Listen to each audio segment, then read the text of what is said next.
Hi everyone. Hi everyone. Welcome back to the Masinto. Grab your coffee, water, tea, whatever you're drinking. Go and get that. I have been coming home and falling asleep all this week, and that's not cute. So I'm going to have to figure my life out. Um, I'm gonna go to the gym right after this. Hey Lexi. Hey exclusively exclusive. Hey T. How are you all? This is too hot. How are you all? Um,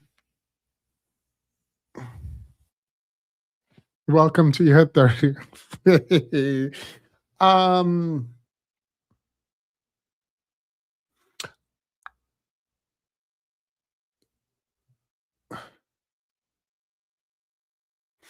I think one of the hardest things that, for me, one of the hardest things to come to terms with is letting people be wrong.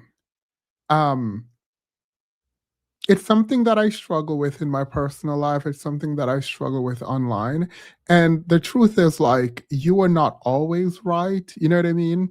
And a lot of the times you'll think you're right, but you don't know. And as I am doing content, talking to people, whatever, it's difficult to just let people be. But I do think fundamentally that's one of the things we're gonna have to start doing, accepting that not everyone can be saved, not everyone wants to be saved, and that your paradigm, even if it is right, doesn't mean other people will accept it. I think that's a really tough thing. Because as I'm watching anti-feminists on TikTok, I was in a bunch of TikTok lives today, not commenting, just watching, and seeing women beg to be maids, servants to men. It feels like a sickness. Like it it feels like a sickness. Like I am 100% sure I am right that being a woman does not mean you should be subservient to a man in particular. And so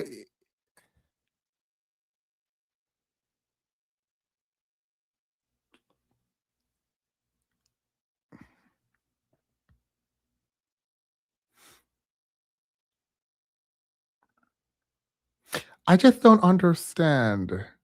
Like, I honestly, I truly do not understand how this public declaration of being less than, unworthy, subordinate, begging for a leader. I don't understand the purpose.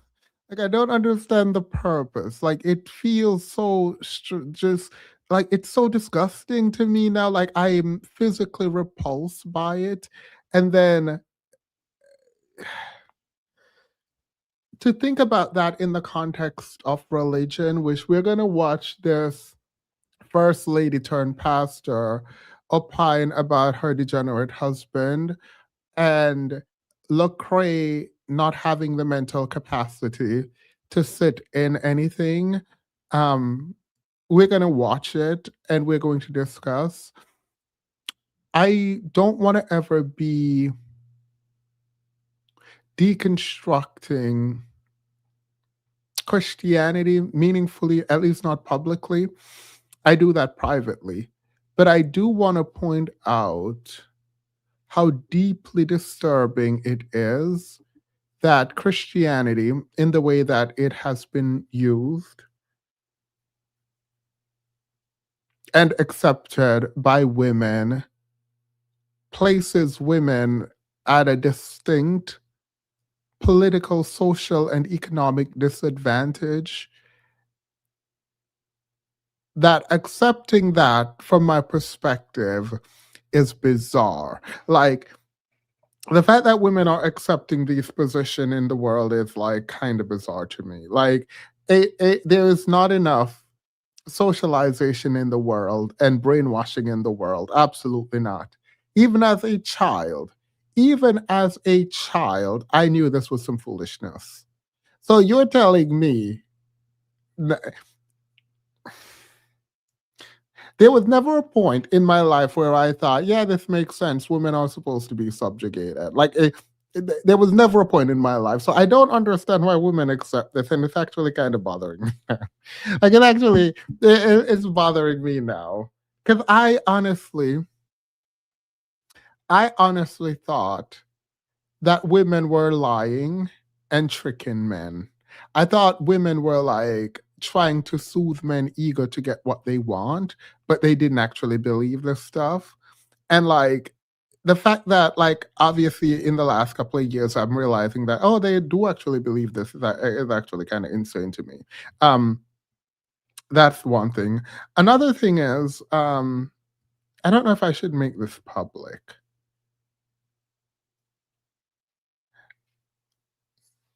I'll talk to y'all in the day. I will. Okay, drop a one if you are biracial in the chat, but multiracial or biracial. Just drop a one. I want to see something real quickly. I have a question to ask. If you are like biracial or multiracial in the chat, drop a one. I have a question to ask. If there's none, I will not. Someone dropped an eight. Okay, here's one. Cool. If I say I do not believe you are black, right? I will never volunteer this information. You would have to come to me and ask me. And to that extent, I would say I'm not the gatekeeper of blackness. I don't know. But if you ask me my personal opinion and I say, I think you're biracial, I don't think you're just black. I think you're black and white or black and whatever it is that you are. Would you think I hate you and do not want to be your friend? Because I feel like the interpretation that I hate you is misplaced because I have white friends, Asian friends, I have all kinds of friends. So I'm not like I can be friends with you even if you're not black.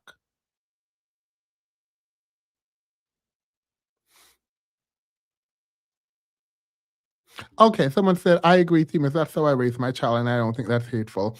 All right. Because there's some mess happening, and people are like, I'm not gonna like talk about it publicly in any detail, but just know there's someone in my life that she heard that I said biracials aren't black, she's biracial, and now she's thinking I hate her. And I'm like, go away. Wait, what do you mean? What do you mean? I hate you, and now you understand that we can't be friends.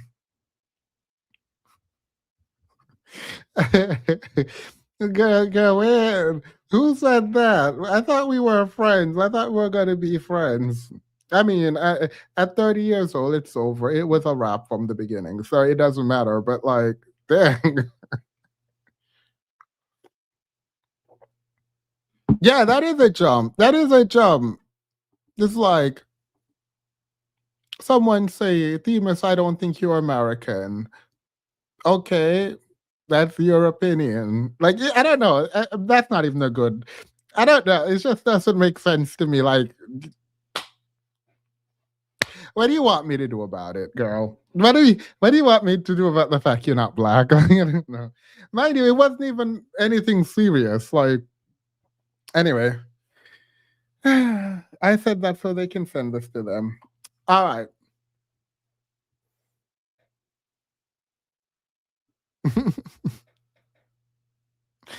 Anywho, so I wanted to watch this video and go over it, this one right here. But because it's like 16 minutes and the actual video we need to watch is over an hour, it feels like I should just go to the video I want us to review and then save this for another time.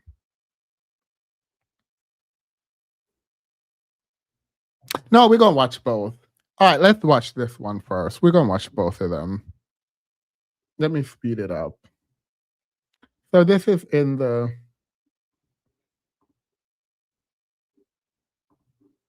A few years ago, I'm glad you said this. I'm glad you said this. A lot of people have been telling me that I need to get into this guy because he's really good. He's a doctor, blah blah blah. And I have watched some of his stuff. I find him to be way too lenient on men with men, but I always give him grace because he's trying to help in a way that maybe I am not good at helping. So I'm like, okay, whatever. So this is the first time that I'm seeing a woman call into his show. And let me just say that he's absolutely out of pocket. This is disgusting from my perspective. I can drop the link and we can all debate about it, but I do think that this is a disgusting, degenerate, useless take. And any woman who calls in and is going through what this lady is about to articulate should never take this advice. But I'm not a doctor, I'm not a relationship therapist, I know nothing about none of this. So please note that this is all my opinion and I'm gonna stick by my opinion. But yeah, let's do it.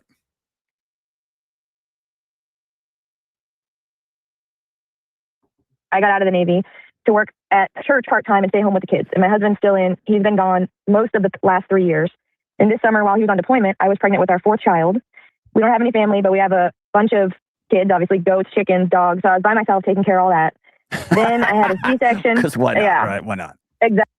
He's on deployment. She has 3 kids plus some chickens, and she's now pregnant with her fourth child. All right. I just wanted to repeat that for people who are not listening. This is important. Exactly, yeah. 1 million chickens.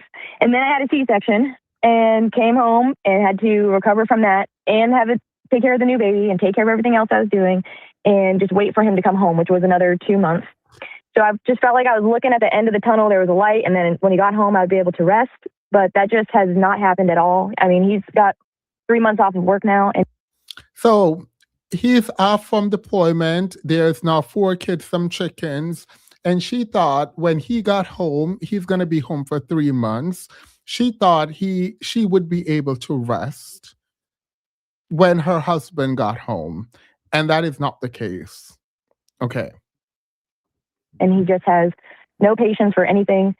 His temper is so short, and I just feel like I can't ask him for help because the patience is so bad. When I leave for my meetings for church or to go grocery shopping, he's always rushing me and implies that I'm just wasting time, basically. He even said he wants to plan a backpacking trip for himself while we're here on leave. And I was like, maybe I'd like to go on that. And he's like, well, who will watch the kids? And I just felt so discouraged by that. I feel so burnt out. And I've had to be strong for so long. And I just wish. She wants to go do something, and the dusty, disgusting, degenerate, useless, weak, ain't nothing, a B of a husband is going to say, well, if you go shopping or go do this, who's going to watch the kids?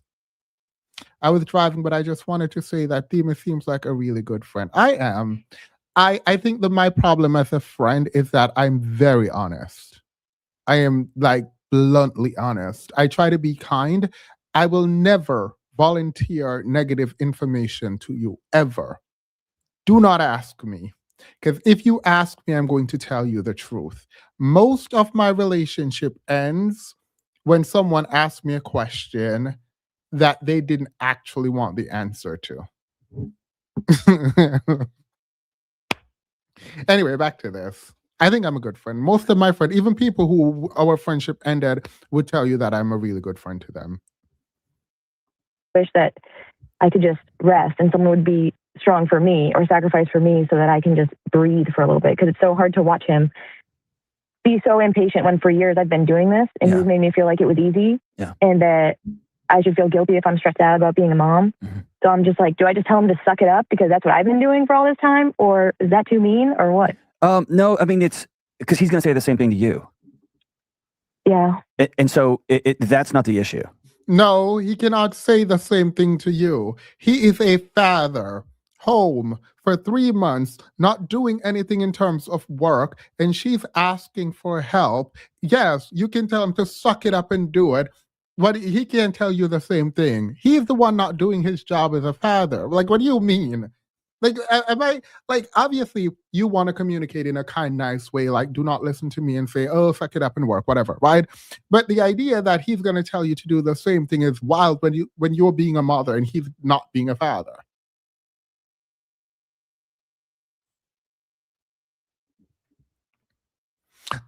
No. Do you think I'm fat? Themis, yes.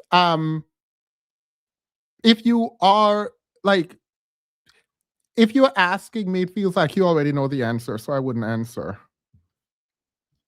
There are a lot of my friends who are larger who would not look good skinny. They look better.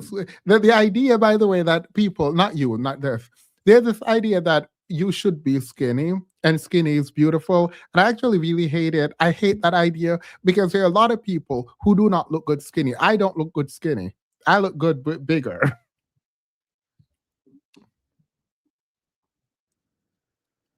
The issue is underneath this thing. Twofold. I hear twofold things. One is the men and women I've sat with after deployment number 2 and deployment number 3 are fried at the cellular level. Yes, that's so true. And was he in combat deployment? What was he doing? No, he was. That man was not in no combat deployment. Talking about, you see, this is the foolishness. This is the foolishness that I don't like. This is the foolishness that I don't like. What do you mean the husband go in the military in deployment and come back and they're fried? Yes, I understand PTSD. I understand a lot of foolishness happening. I get it and I have respect for it. He did not even ask that about the husband. He just assumes that, oh, he was on deployment, came back and his brain is fried. No, that man ain't seen war a day in his life.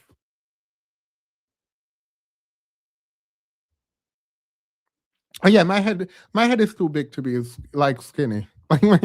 Let's be clear, my head is way too big to be skinny.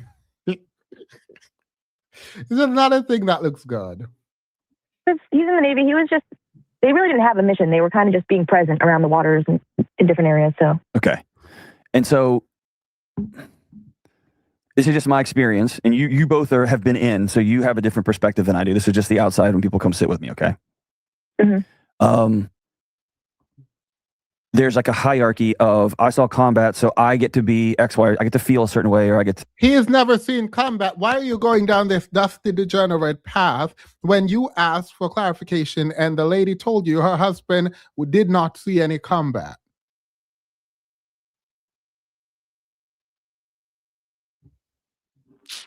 To like have these responses. I was deployed, but I didn't see combat, so I only have permission to feel this level of... We don't care what he feels. He has children he needs to take care of. I don't understand. That man ain't do no mission. That man ain't do no mission. And even if he does a mission that he cannot talk about, top secret, period, you ate that down, you still got 4 kids to take care of. You are home with 4 kids. Unless you're gonna tell me that you need some time away or something, you're gonna need to be a parent. I'm not about to parent them 4 kids and parent you. That is not gonna happen. I call the time my father was deployed his deadbeat dad era. I am saying that yes, there could be things happening to this man psychologically. He needs to communicate as much as possible that obviously he can disclose to his wife and go seek help because he still has to be a parent. You don't get to be a father at home, fully able-bodied, and you're telling your wife that you are not going to watch the children when she needs to go out to do something. Because what y'all are ignoring, not you all in the chat, but what people are, oh, he might be shell shocked, he must be having PTSD, blah, blah, blah, whatever. He said to his wife, when his wife asked him to watch the children, who is going to watch them kids when the wife goes out? So he doesn't even want to watch his children. The wife is going out and he's asking who is going to watch the kids. That is not PTSD. That isn't being a dusty degenerate father.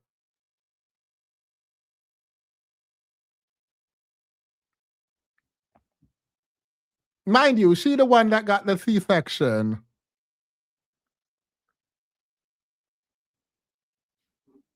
Frustrated, scared, lonely, left out, whatever. I've been in the service for 20 years, but I never went to combat, and so none of my feelings count. None of the things I saw, watched, etc. None of that counts. It counts. Yes, I feel bad for you. Lay your head on my pillow at night. You're going to watch them kids. You're going to help raise them kids, though. There are 4 of them. She did not make 4 kids by herself with a bunch of chickens.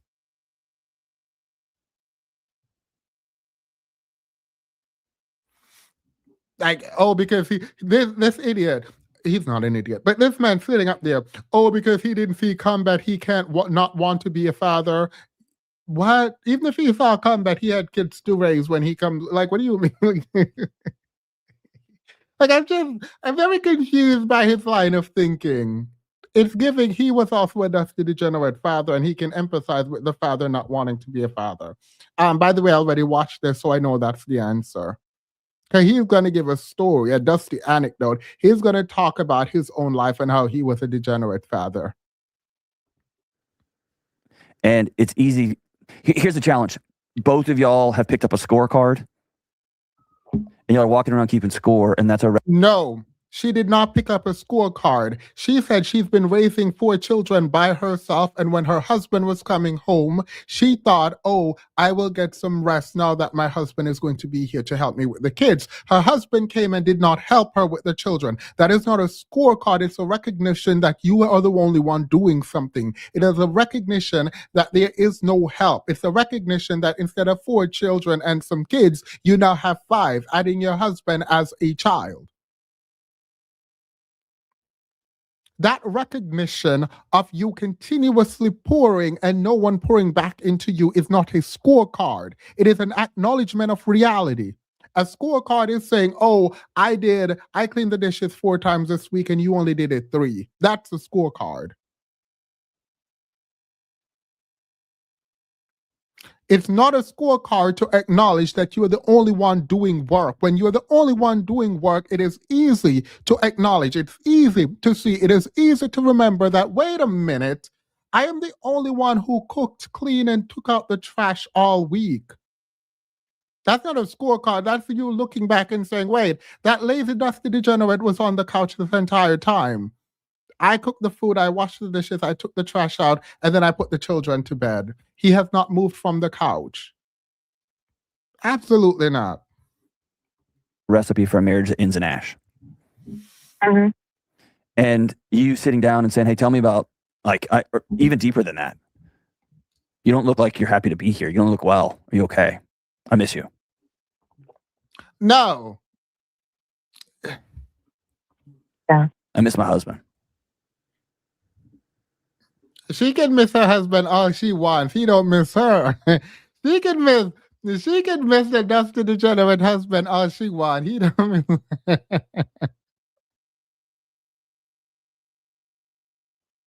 I wrote a simple account of the world and discovered I was doing things that others don't do. She can miss. And it's less about he's not seeing, he's not knowing me. And it's more about how can I see and how can I know him? How can I celebrate him? And that sounds crazy, but that's the... How can you celebrate a dusty degenerate man who came back from deployment and is not helping you, and you want to leave to go shopping, and he's asking who's going to watch the kids if you go shopping? What would you be celebrating him for exactly? What exactly would you be celebrating? These men don't just want to be celebrated for doing the bare minimum. They want to be celebrating for doing nothing. Why would you celebrate him? What exactly are you celebrating? This is kind of pissing me off. I need to not... let me plug my headphones in. I do need to not shout because I might be getting sick, which is why I'm sleeping. I've been sleeping nonstop. As soon as I get home from work, I'm just sleeping.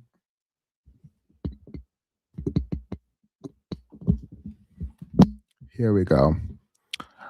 She was traveling sweaty on her way to Cincinnati in a snow-white legacy.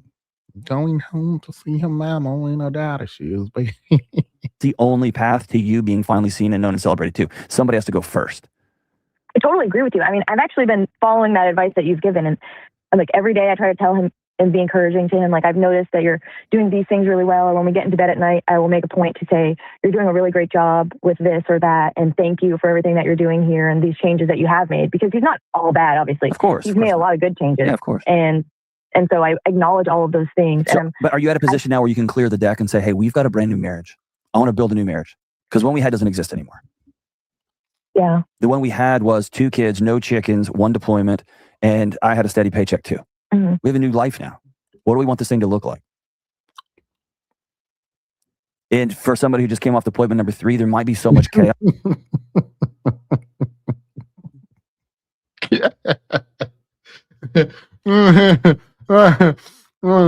You're not tired. You just want to celebrate him. You just didn't know it. Yeah, no, he is framing it. He is framing it. He is framing it like she the problem. He is framing it like she is a problem. Maybe not the problem, but she is a problem. And he's not. It feels like it is without mercy. It is without compassion. It almost feels like he cannot connect with her at all. He's not listening to what she's saying, and he's projecting onto the man some idea of the man being overwhelmed without knowing anything about the man or if the man is overwhelmed. And so assigning her a role in making the relationship better without knowing the problem from the husband's perspective, it seems like a wild thing to do. It seems like an insane thing to do, to sort of try to get her to fix something when the problem is not with her. It is obviously with him, based on what we know. Based on everything that has been said, the problem is not with her, the problem is with him. Now, she could be lying, obviously, but we don't know that. So the fact that he already jumped to a conclusion about the man going through PTSD and need emotional strength and to be celebrated for doing absolutely nothing is an absolute insane sentiment. Chaos with 4 kids, Yeah. a wife working part-time, plus all these chickens, plus all these whatever, plus the financial stress of living in San Diego, all of it. And it might just be that he's electrified and the only thing his body knows to do is get out of here. Fine. He has 4 kids and a chicken and a home and all of that to take care of. Does she not have the same? You're pretending like he has a very different and unique set of circumstances that no one can manage, when the wife is literally going through the same thing right now and have to be the one taking care of everything right now. All she's asking for is help. Pretending like this man is going through something unique is weird. Yeah, girl, this woman got chicken. Now, let me be very clear. If you and I are married, any of you in the chat, and I came home and I saw some chickens in my house, we're done. We're done. I'm not raising no chickens. Absolutely not. Nope. You might get away with a cat. That's it. Or let me put it this way. I remember exactly the moment when I realized, falsely by the way, the greatest gift I could give my family was to just not be in the house. Exactly. So he's a degenerate too. He's a degenerate. He realized at some point that the greatest gift he could give to his family as the doctor here was him not being in the house.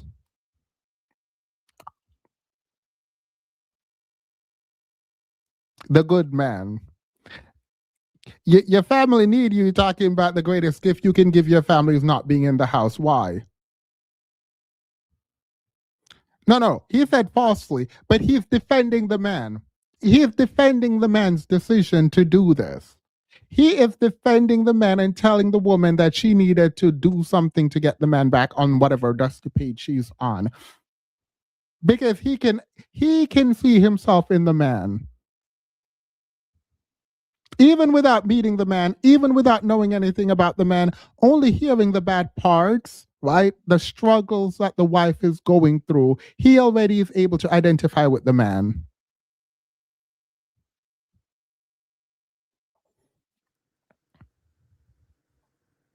Because I couldn't do anything right. I didn't know the rhythms and routines of this house. I was working 24/7, 365 in hospitals and sitting with hurting people and then doing my college job during the day. Like, I just knew I make this thing worse, I'm going to be out of here. I knew I made this thing worse. I'm going to be out of here. Or you can figure out how to make it easier and stay in there with your family. The idea that you can just get up and leave when things get hard is not something that everyone can do, and the wife does not get to do that. The wives in these marriages do not get to do that. They have to live in this dusty relationship and sit there, wait for the man to come back and cool off. And then 10 years later, they say, oh, you became a better man.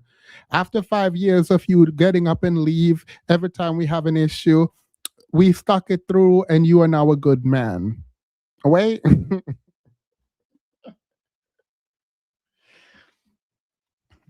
And I do not care about an avoidant attachment theory. I do not. You have kids, your attachment is not my problem. The moment you start leaving your children and saying, I make things worse, my wife needs to take care of everything because I can't do this, I don't know what to do this, you're a bum to me. You're a bum.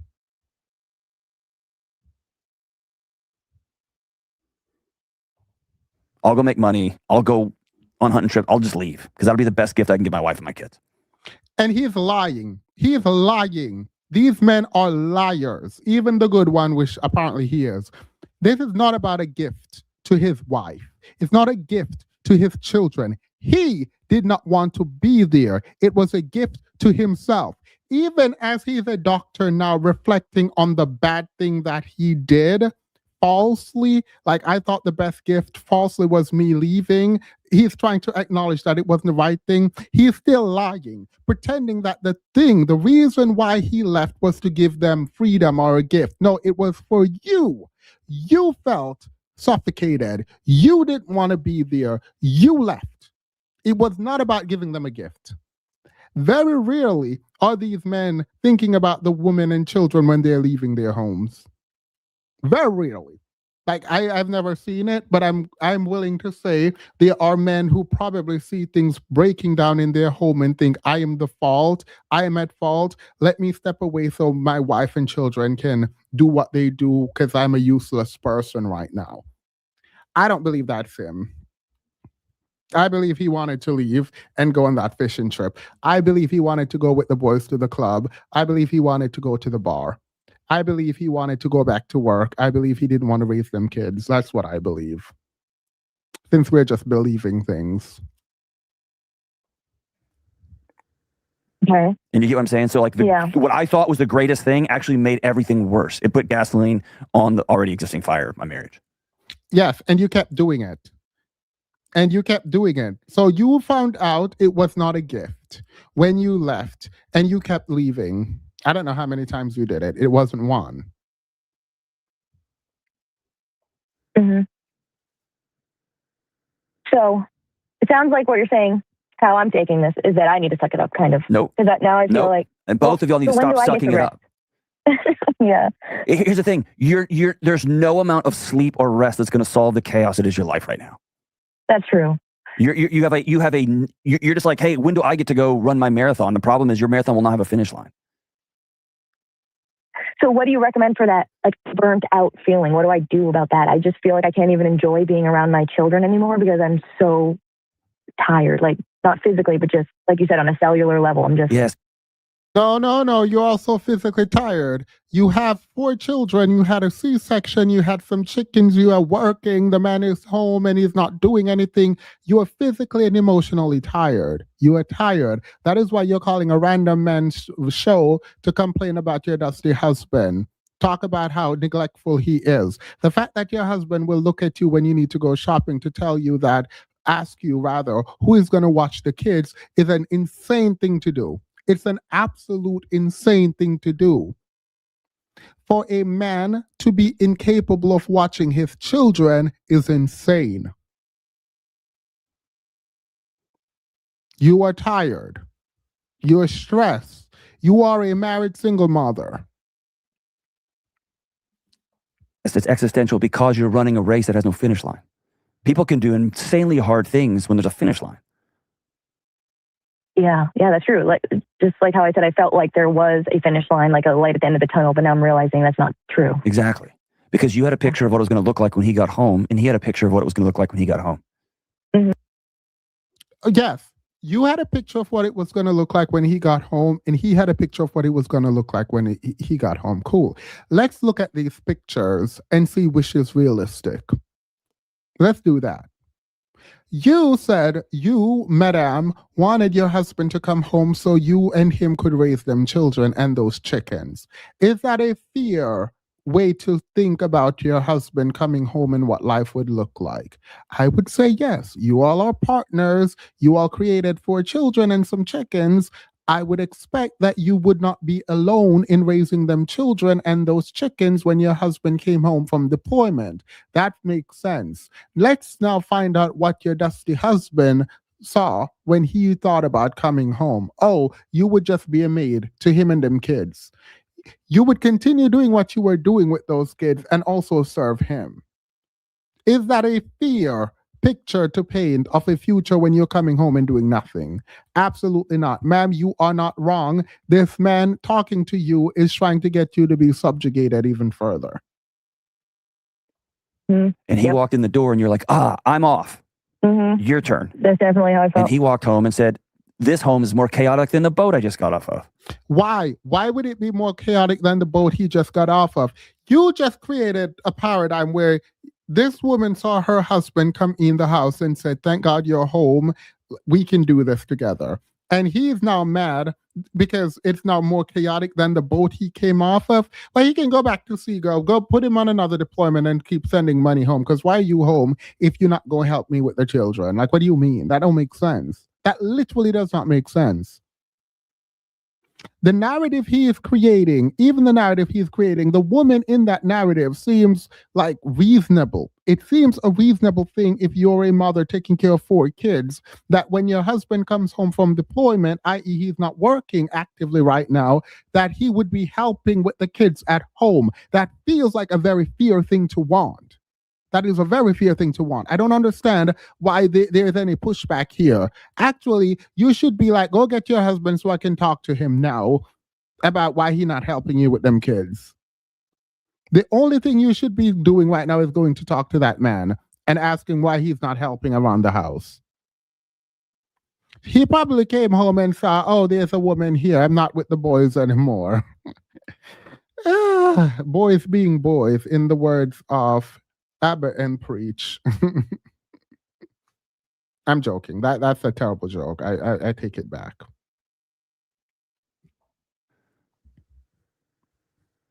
Mm-hmm. That's definitely true. I mean, in my defense, he did tell me that when he got home, he was gonna. Of course, it would be that way. But he probably didn't anticipate. And you probably sent him some flirty pictures too, and said, "I can't wait till you get home. I'm gonna rock your world. We're gonna make kids number 9, 10, 11, or however many y'all have." And you both got home. I was pregnant.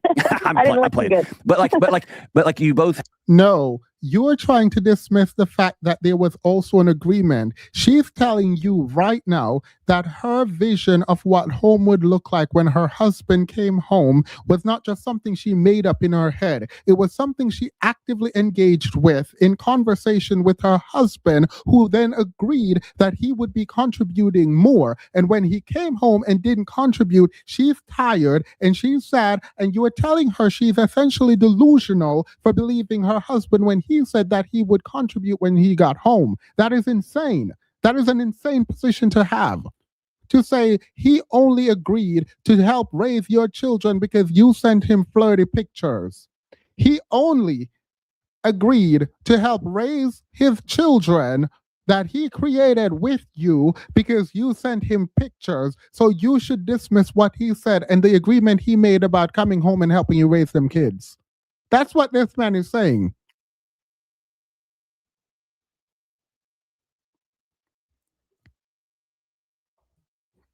Not to mention, he wanted to plan a backpack trip by himself and didn't want to. Oh, we're not even there yet. But yes, yes.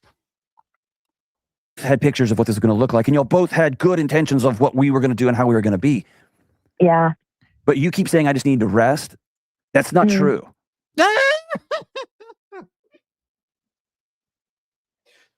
You saying you just need to rest. That is not true. You saying you need to rest. That is not true. If you don't get all the way out of my face. What you need is some sort of, let me rephrase that. You do need rest. Okay. I don't remember that he corrected himself, because that would be an insane thing to do. That would have been an insane conclusion to say, you keep saying you need to rest. You don't need to rest. What? Period.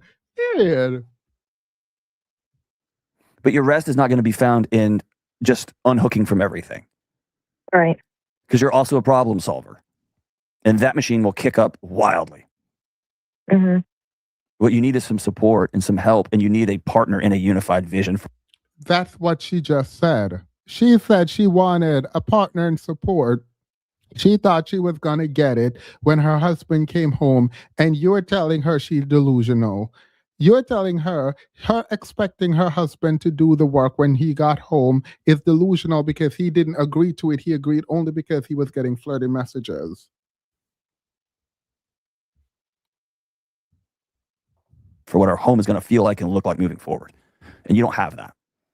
Right. Yeah, you're right. And so you're adding more chaos with more chickens and more dogs and more ponies and more whatever. There's this ever, let me put it this way for you. You have some sort of internal gap. No, she has an external gap. The external gap is her dusty husband. Like, what do you mean? The gap. The issue she has is not internal. The issue she's not, based on everything she just said, the issue she had is that her husband is not helping her raise them kids. That you're telling her that the issue is an internal gap. No, girl, the issue is an external thing. Internal space that you're trying to get other people and other things to fill. And so what is that gap? The gap is my dusty husband not helping me raise them 4 kids that he helped created. That's the gap. Like, this man gonna piss me off. I don't know. How do you know? I mean, usually it takes some introspection. I don't really do that. I'm too distracted to think, actually get to know myself. I probably avoid it. Yeah, probably. But I think you're right. When you said that, it sounded right to me.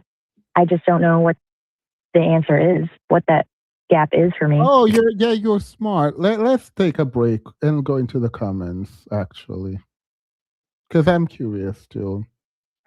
Who will watch the kids was pretty harsh, dude. Yeah. The poor woman didn't get support here either. I feel like this time he didn't get her situation at all. Sounds like it was easier on her own. He's just another kid to manage. So I think what is happening is there is a gap where men are unable, the people giving advice who are men cannot identify with the women. I think that's what's happening. And the women in the chat are picking up on the fact that this is weird.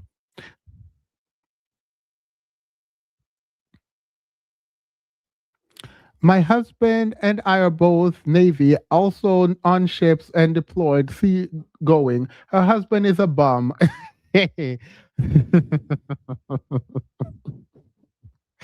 Well, her husband is a bum, and none of his time in the Navy or out at sea is an excuse. All right, period. Kind of funny how John was immediately ready to defend the husband by saying he was traumatized from combat and then did a complete 180. So now he's traumatized from not doing combat. Yeah, period. Period. Kind of, this is the kind of stress that leads women to postpartum depression. Okay, so he's getting dragged, period. And that, yes, the divorce came out of nowhere. This is what men will say. When she finally gets fed up after raising the kids and the man, and she's tired and she goes to divorce, they'll come online and say, oh, she just divorced me for no reason.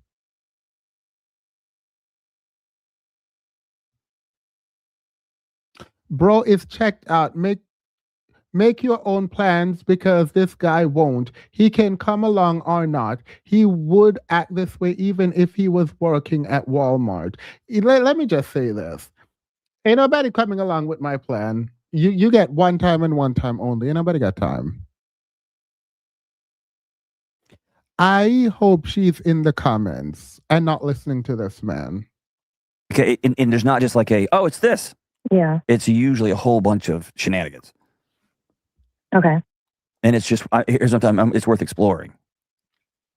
What you're seeking here is peace. Yeah. Right? It's not being off the clock, although that might be a part of peace. It's not him doing the dishes, although that might really help. Those are all tactics. Those are all hacks. Mm-hmm. They're all things that have to get done. But you're talking about something in your bones, man. No. There are things that he needs to do. The reason there is something psychologically wrong with her and there's something in her bone is because her man is a degenerate, useless, weak, ain't nothing a B word. The fact that you're sitting up here ignoring the fact that this woman is telling you that her man is not helping is actually kind of insane. The fact that you're sitting up here completely ignoring the fact that this woman is like literally there being a married single mother is insane to me. That man, and the reason he's doing this, mind you, is because he identifies that story he told did not just come out of nowhere. That story he told about himself and his interaction with his wife and his children is him showing that he identifies with this man and the man not wanting to pick up his responsibility at home as a father. Mind you, this is not a stay-at-home mother. This woman is working.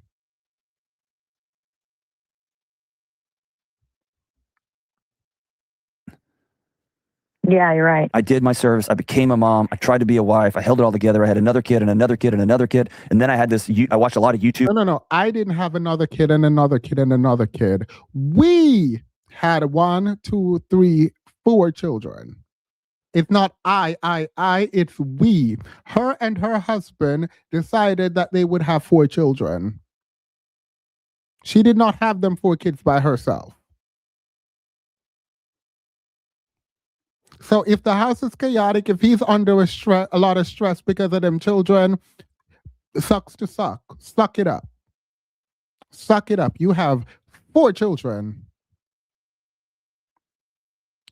Both of y'all have 4 children that need you, and both of you all need to step up.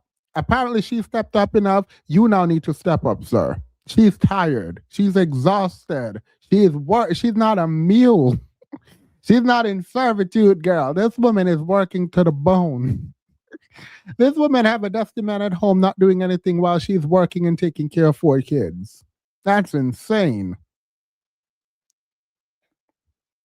All you need is a husband at home, they said.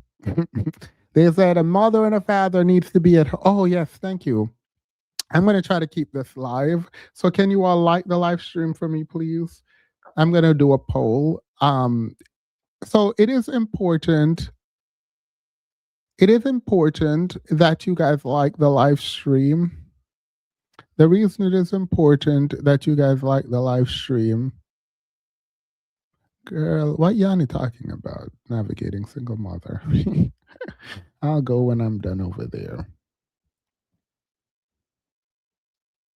While I was pregnant, so then I wanted to have the chickens and the farm and the whatever. All of these things are supposed to solve that gap inside your chest, and they're not. You see how degenerate that is? he's saying that this woman is having chickens. He didn't ask why y'all have chickens if y'all are working on a farm. He asked none of that. He said you are having all these children to feel something in you. So she is by herself deciding to have these chickens, and she is by herself deciding to have kids. That's how he's putting it. Because I think he believes no man really wants 4 children. I think he's come to the conclusion without asking her that the husband did not want them kids and it was all her and she forced her husband to have them kids. I'm pretty sure that's what he believes.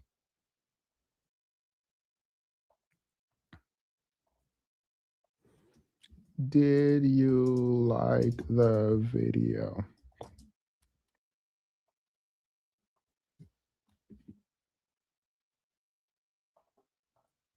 You're right. And I just keep adding more things. Yes. And then you blame the rest of the world for your lack of peace.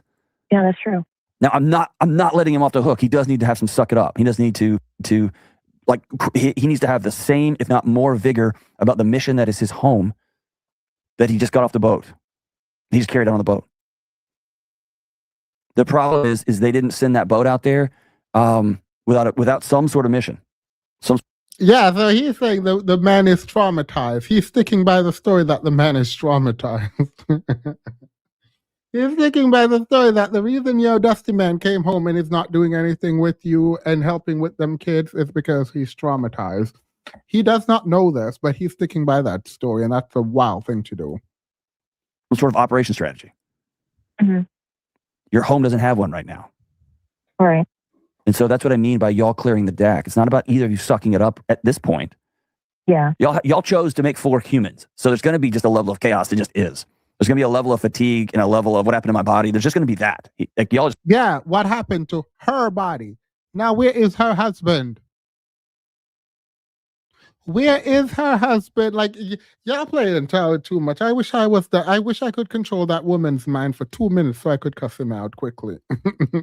Because I'm not about to sit up here and have you tell me that the problem is me when my dusty partner came home and not helping me with the children he helped create. It's not going to happen. I don't care who you are. I don't care how qualified you are.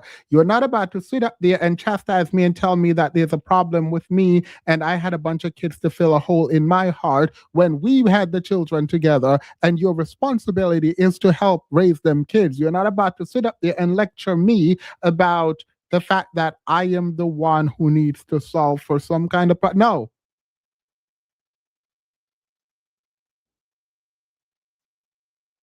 Oh, Themis, just a suggestion. I initially interpret did you like the video as just whether I enjoyed it, not to click the button. Not sure if others thought the same.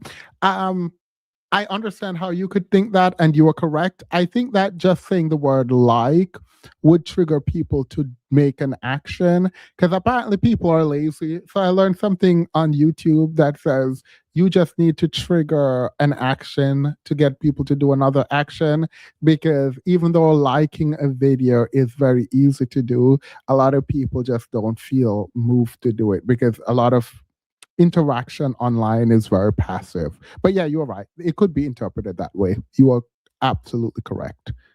And that's probably the most reasonable interpretation of the question I asked. But yeah, I'll figure out another way to ask it though. I shouldn't even have to ask it because you guys love me. And so you guys should like the video. I'll just have to, y'all have that responsibility. I'll put that weight on the bar. So it is what it is. But it's about clearing the deck and saying, hey, I miss you and I love you. And we have a brand new marriage now. We've never been married after deployment 3, after I quit my job, after we have 4 kids. Mm-hmm. What do we want this thing to look like and feel like? And then we get to develop a strategy to get us there. Definitely. If you sat down across the table and said, I miss you and I love you and I want to build a new marriage. And I realized that while you were gone, this house became an electrified, chaotic. Why would you write this? Why would you write this?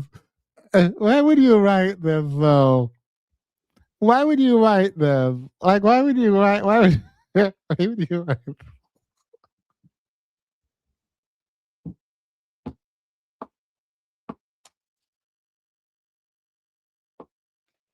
The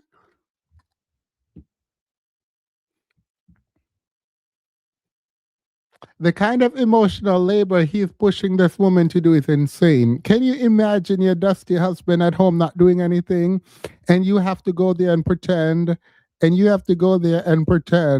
that you're so in love and you just want to rebuild them? Girl, if you don't get up and come help me with them kids, after 4 kids, ain't nobody got time to be up here trying to get you to try to sweet talk you into helping.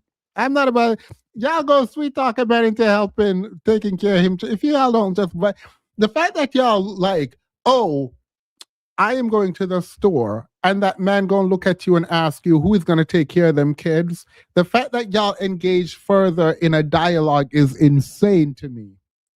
That is insane to me because the way I'm just walking out with them keys to go to the store, I might now go shopping and go to a bar after because you ran your mouth. Like, you mean I'm not, I'm leaving. The fact that y'all having a further conversation is insane to me. That's insane to me. Who gonna watch them kids? The way I would kiss and leave.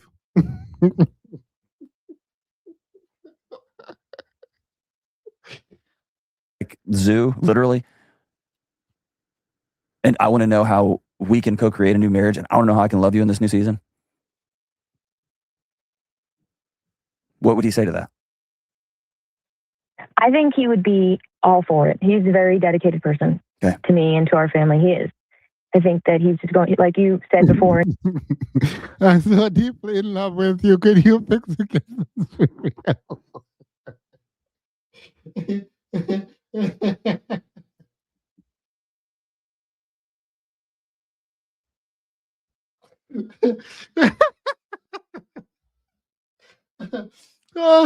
oh, you're the cutest, biggest, most amazing boy in the world. You're the best. You're the best. Could you go pick up the kids from school?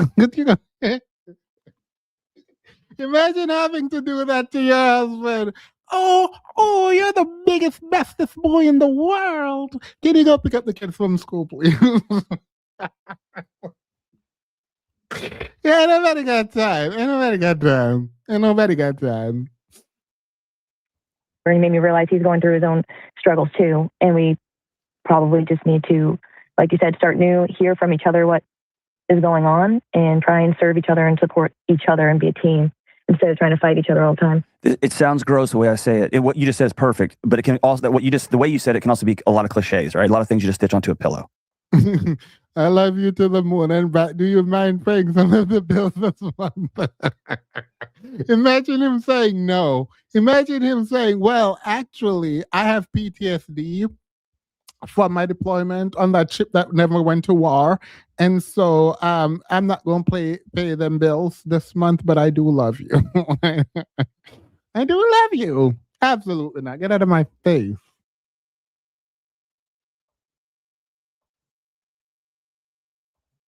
Right. There is a point when this gets gross, and I wish it wasn't this.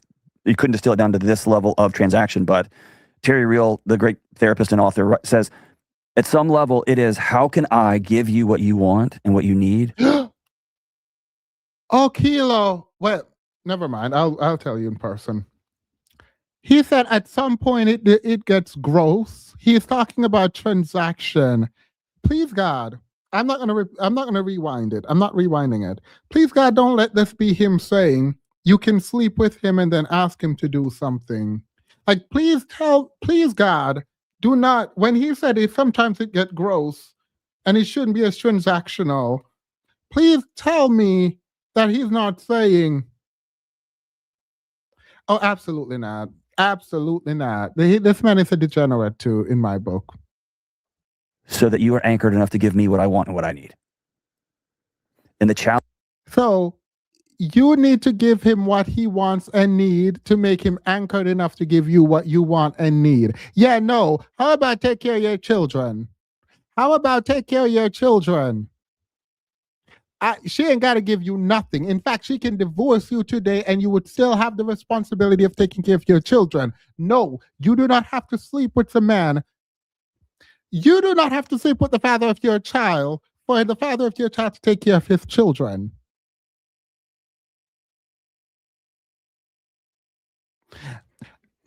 No, I'm gonna pull it up. I said I wouldn't. I'm gonna pull it up because maybe I hope to God I misheard him. Wish it wasn't this. You couldn't distill it down to this level of transaction, but it says perfect. But it can also, the way you said it can also be a lot of cliches, right? A lot of things you just stitch onto a pillow. Right. There is a point when this gets gross, and I wish it wasn't this. You couldn't distill it down to this level of transaction, but A lot of the times it gets gross. We shouldn't have to distill it down to this level of transaction. He's talking about sex. He does not say it explicitly. He's talking about sex. He's telling you to sleep with the man and then get what you want.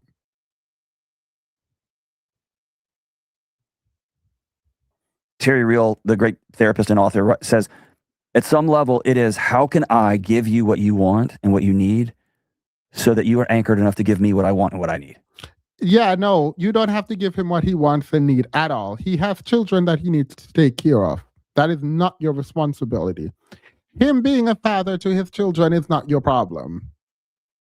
He has that obligation with or without you. Absolutely not. No. No.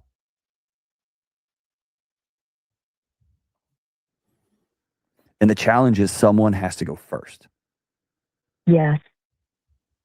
Otherwise, it's just about take, give me. I need.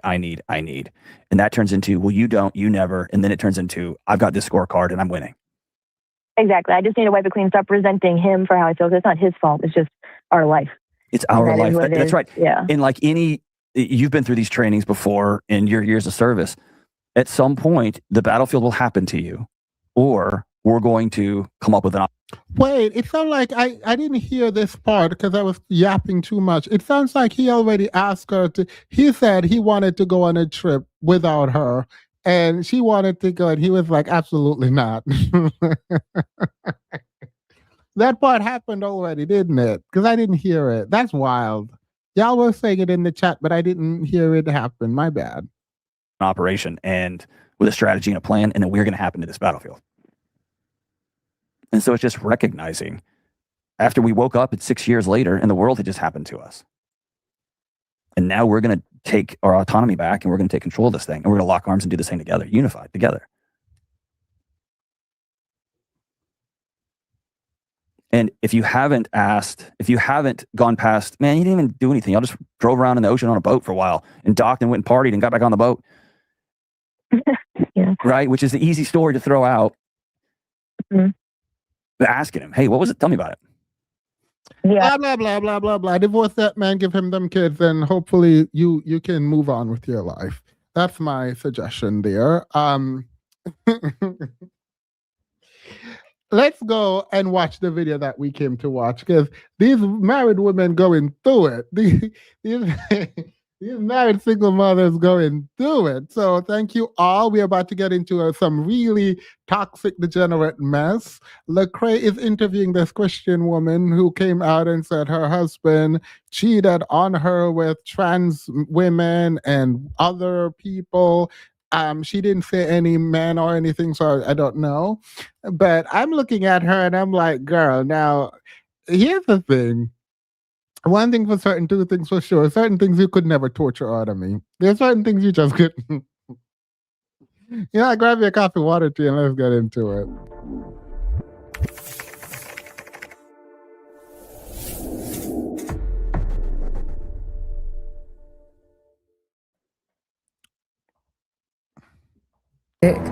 For someone who cheated over and over and over again to stay with me because I would take the scraps over being lonely.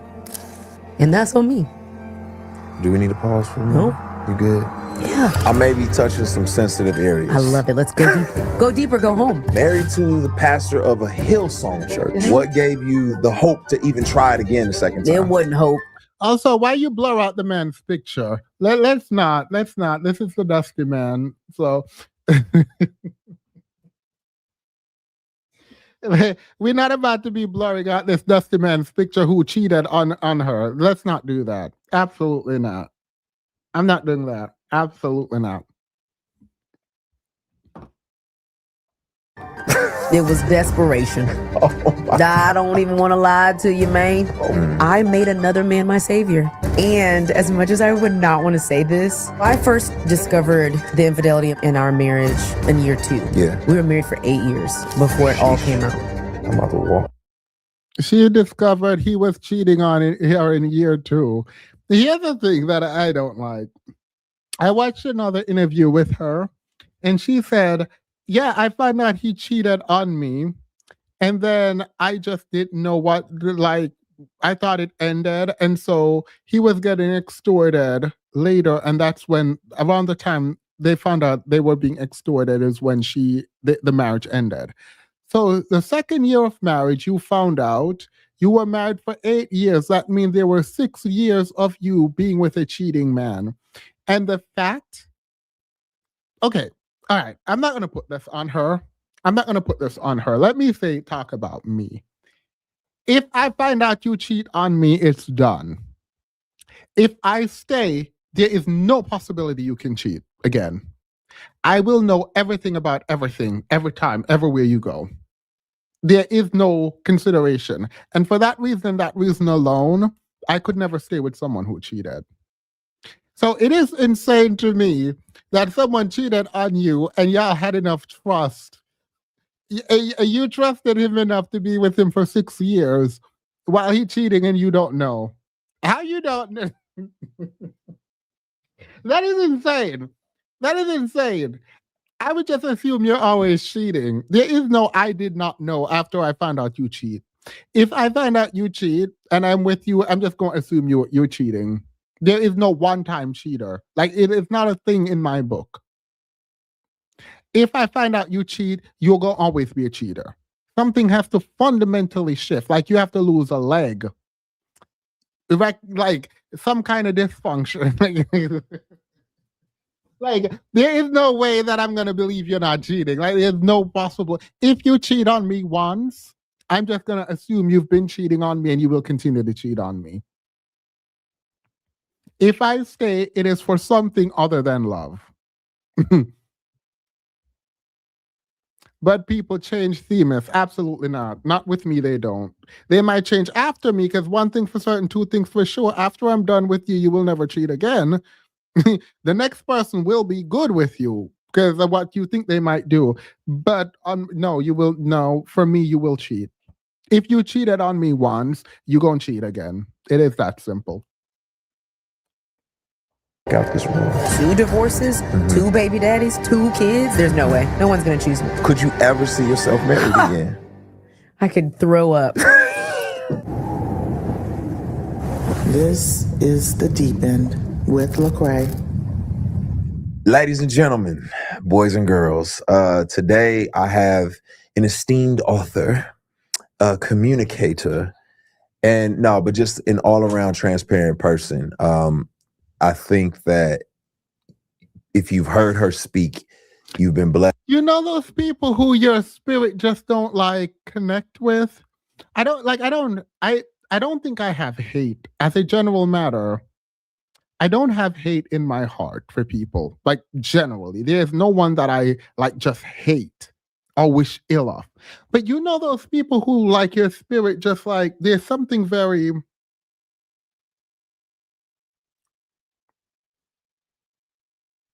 I'm trying to find a very specific word. There are some people who seems very disingenuous, and like you don't know them. Well, he was at the Diddy parties, right? He was at the Diddy parties. I'm not making it up, right? Like Lecrae was one of them people at the Diddy, one of them Christians at the Diddy parties, right? Something about this man puts me off. And if he wasn't a Christian and like a Christian leader, I don't think I would have whatever it is that I feel towards him. But like there is something about him that's very snaky to me. I don't know what it is. I don't know how to explain it. I will take the L in that I am making a statement without having the adequate justification for it. So just kind of disregard that statement. By the level of transparency, but also the wisdom of experience. And man, it's an honor and a privilege to have Tony Collier in the building. You gotta get blocked. You keep playing around. This is the second time. You got one more time. You got one more time and you're gonna be blocked.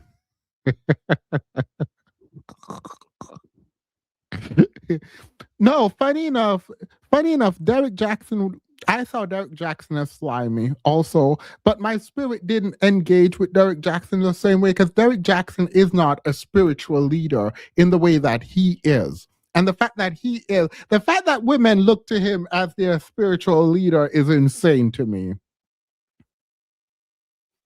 I saw him the other day with some bundles in his ear, and I was like, "Oh, where you get them bundles? They cute, cute stuff." Talking about he preaching, absolutely not. Today, man. We made it. Yeah. I had to hold on because I was about to scream. Get out I'm of here. so excited to be here. Get out of here, man. You I crazy. am grateful.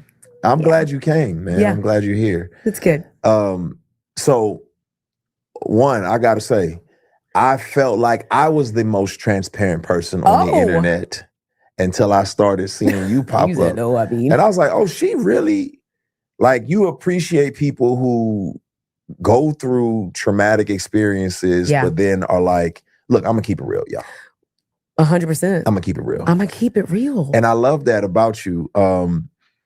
You know, but for those who don't know, okay, like, your backstory is interesting as well. Yeah. So it's like there was. Okay. I don't know how to situate myself properly. He hasn't done anything wrong that I know of.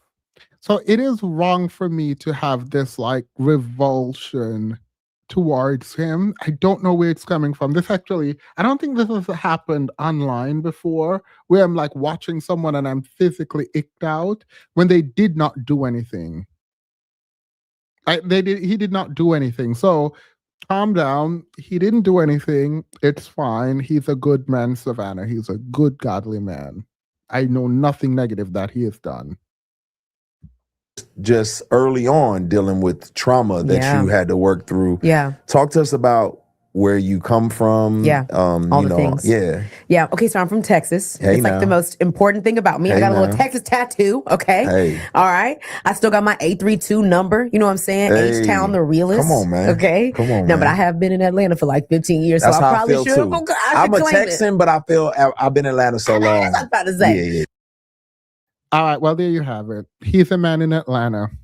There you have it. And there you have it. That's the answer. Yeah. But I came from a blended family. I would say darkness entered my story when I was 7. My mom was very, very sick. She had a massive stroke. It kind of broke up our family. Mm-hmm. And my counselor calls it parentification. It's like when, I was just bopping around like a little Teletubby, living my little life, little cheerleader. I had 3 older brothers, you know, it was like chill.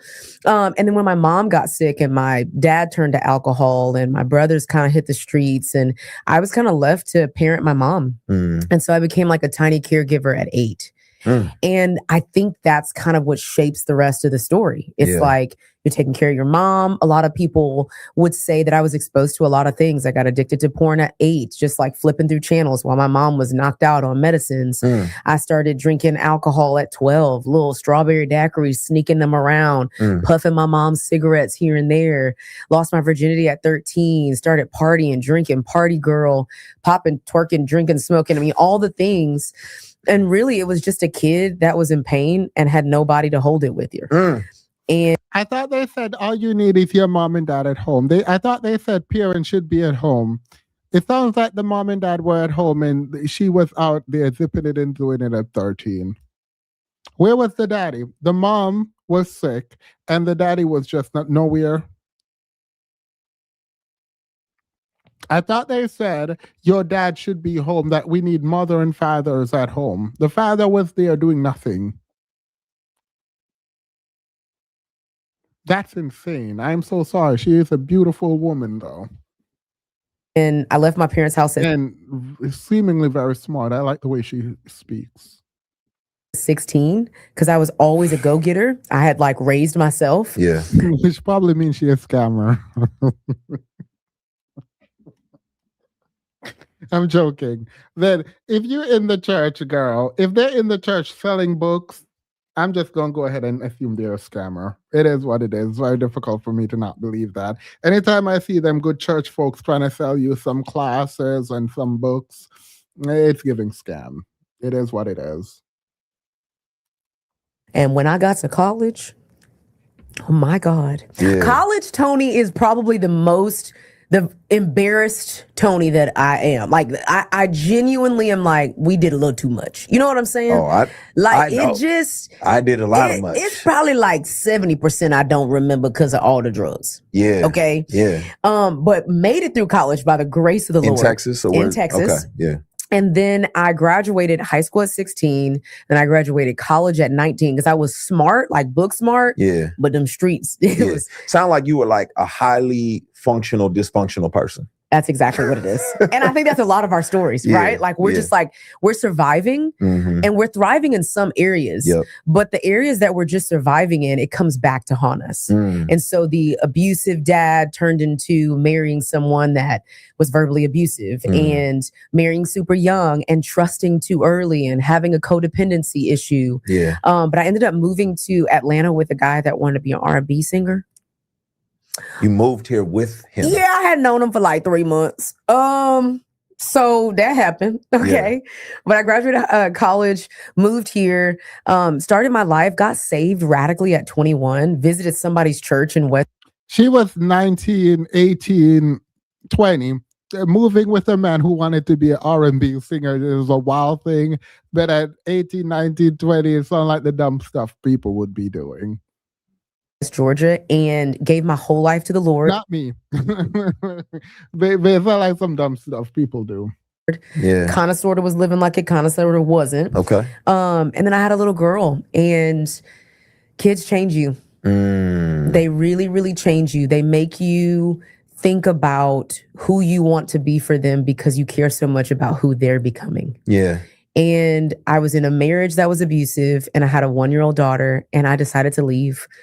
Now hold on real quick. Yeah. Because you're this party girl, Yeah. right? Did you have a dysfunctional view of love? Like, why did you get married so young? So young if and you so were quick. if you were out there, like, why? Like, I'm know, gonna it's settle. Yeah, that's cute. When she said she had a child and having a child changed her, and she was in an abusive relationship and she realized that she had to leave, I'm assuming she had her child in an abusive relationship, realized the relationship was abusive and didn't want her child to experience that kind of abuse. So she needed to leave. So she left. From that, you decided to ask why she got married. The question from that story that you thought was the pressing question was, why did she get married? There is an interview that I watched of her. I did not realize I would like her. I did not. Actually, as she's talking, I'm interested. I'm very interested in her story, right? And the more she talks, the more I like her, right? I just like smart people, and she sounds really smart. Out of the way.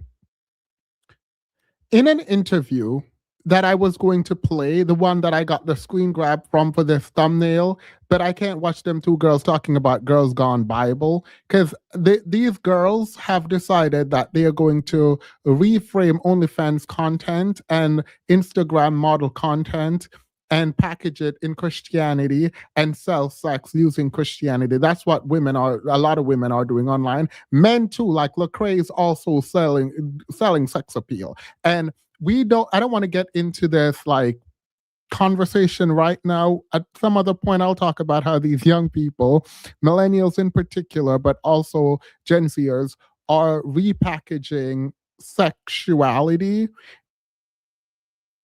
in Christianity. And it's a very strange thing that they're doing. But so the Girls Gone Bible interview, I did not want to give them the views to rewatch here. But in that interview, she talks about how she loves her son and how her son loves her daughter. The son is from the second marriage. And it was something very disgusting about the way she said it. It implies that we already knew she loved her daughter, But the way she said it was that the son was the apple of her eye, and she loved that the son also loved her daughter. And that was so disgusting to me. I should have saved it and played that part, but I thought I wouldn't like her for that reason. But I think she might have been speaking more generally and how women think they need to pronounce that they love their son more than their daughter. I had to put that out there, but she did say that. There's no allegedly. She said it verbatim in her Girls Gone Bible interview. All right, now back to this.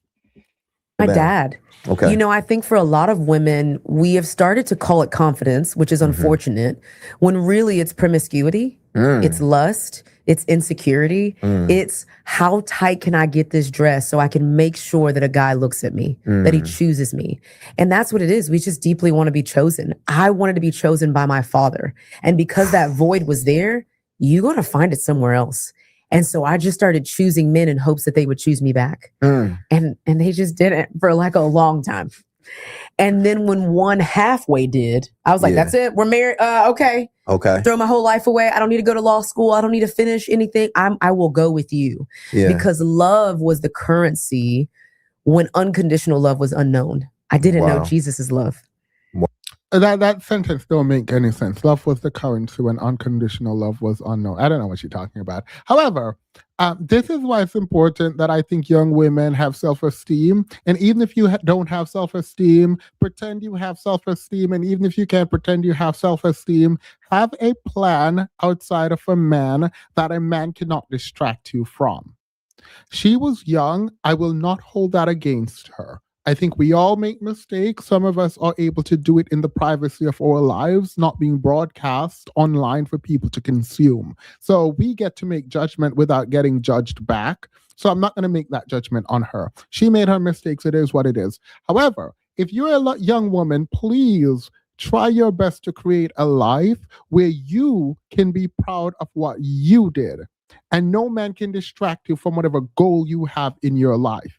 Hopefully, you'll find someone, man or woman, that will be on a similar journey. You guys are compatible and you all can build something together. Do not uproot your life for a man unless he's like super rich. And then at that point, you just have to figure out something. Cause like, absolutely not. When you mean you go to Atlanta with a man wanting to be a singer? Absolutely not. That don't sound right. Wow. And so I just. So now you're in this like chaotic relationship, but you Yep. meet the Lord. How does that work out in this? Man, it was so weird. So we had this little bitty apartment in Georgia, started visiting this church, and I will never forget, I always like to honor people that have radically changed my life. This guy named Carlos Torres, a youth pastor. And some of us have our daddies in our life and still seeking outside validation. Yeah, she had her daddy. She had her whole daddy, a whole father, trash daddy apparently. So having a father is not the answer. And we need to be clear. This is why I never, ever agree with people that you need a mother and a father. You need parent. No, you need good parents. It is best to have one good parent than to have a trashy, disgusting degenerate also in your home. Absolutely not. And I do not like the shorthand where people are like, well, obviously we mean good parents. No, obviously you do not mean good parents. Because if you meant good parents, you would have said good parents. You need to qualify. And then I'm going to ask you what a good parent is. Talking about, oh, you need a mother and a father. No, you better, if you degenerate, don't get out of my face. Because a lot of these men are like, you need a man at home because they want to feel useful. No, we need a good man at home. So even if we agreed with you, you would not be the man they need at home because you are trash. Pastor in Podunk, Dallas, Georgia, literally came up to me and was like, you got ministry on you. You have. Well, do not take that to heart. Do not. I had multiple pastors. Two of my pastors told me that I had ministry on me. They said I was anointed. Anointed is the word they use. They're like, oh, you're anointed. I like, girl, get out of my face. You just do not want me to ask you questions, and you think if you flatter me, you're gonna shut me up. Ain't nobody gonna shut me up. Let's go back to this Bible study because you have questions I have questions and you need to answer them. And if you tell me to go pray about it one more time, we're going to have a problem talking about, oh, you are anointed. Ain't nobody anointed, nothing. I have question. You need to give me my answer. Talking about you are anointed. She took that to heart. She took that to heart when the pastor, they're flattering her. Have something on the inside of you. Come volunteer with the youth. And oh my God, they do that to everyone. I was doing Sunday school teaching, mind you. They forced me to teach Sunday school, and I was teaching these kids how to think about the Bible and to pick apart the Bible. Oh God, I have to answer for my sins at some point. I have started volunteering in the youth ministry. Okay. And I think when you start to serve in ministry, you realize that salvation is just step one. Yeah. Because then when you're exposed to students, kids, serving in ministry, whatever that looks like, you realize like, oh, people actually expect me to live like I said yes to Jesus. Like, oh, they're looking to me to be hope for them. And I can't be hope if I'm high on Saturday, coming to church hungover on Sunday. Yeah. And so I think the Lord started to convict me in those ways. And I started to, I wouldn't say outgrow. I don't ever want to pretend that I was better than anybody else, but I think I pursued the Lord and my first husband just wasn't. Yeah. And so I wanted to live like I said yes to Jesus. And so I stopped cursing and stopped drinking, stopped partying so much. He's like, who and it are created this rub in the marriage. What did you have an expectation of like the pace of marriage at that time? Like, were you just like, this is ignorant? There wasn't nothing there. It wasn't nothing smart, strategic. No, there was not a book read. There wasn't a podcast listened to. Okay. It was, this is it. You didn't even know what you did. No, and the only example I had was when my dad loved my mom, even though he cursed her out. So this is love too. That is such a dumb statement. I know my dad loved my mom, even though he cursed. Your dad did not love your mom.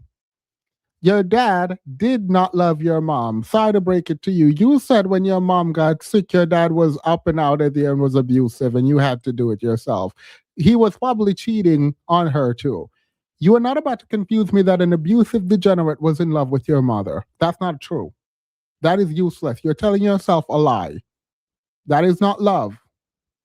And I will tell you that to your face too, by the way. This, by the way, is where I have problems. Because you're not going to tell me your dad is a degenerate and then also tell me that he was in love with your mom, that he was being degenerate too. It's not going to happen.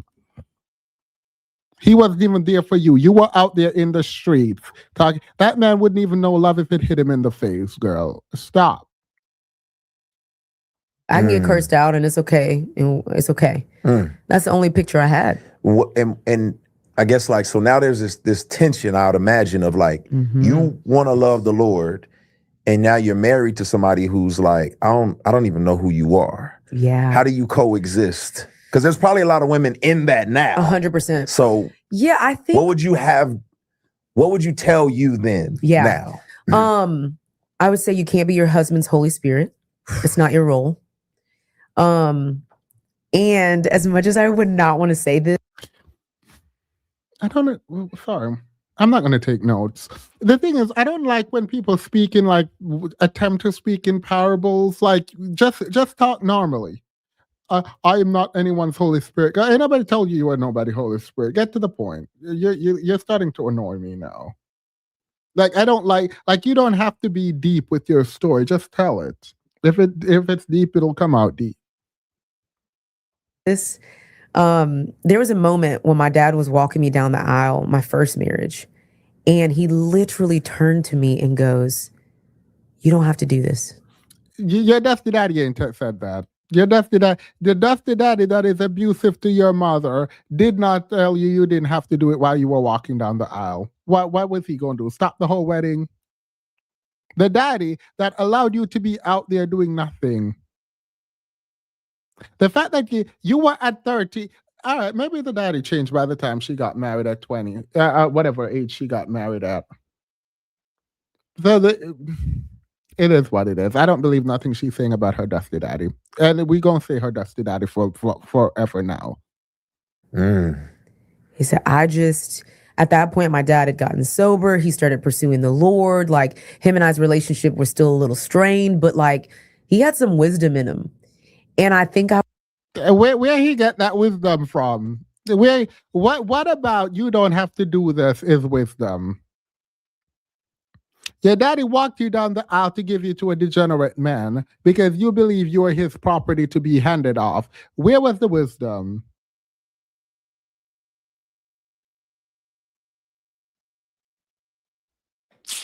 On the wedding day, your daddy gonna tell you you don't have to do that. Where was he before? Where was all this wisdom before the wedding day? When you were 13, zipping it and doing it, going through a ton of trauma. He ain't got no wisdom, girl. You just scratching at the surface right now for something to give to your dad, to give props to your dad for no reason.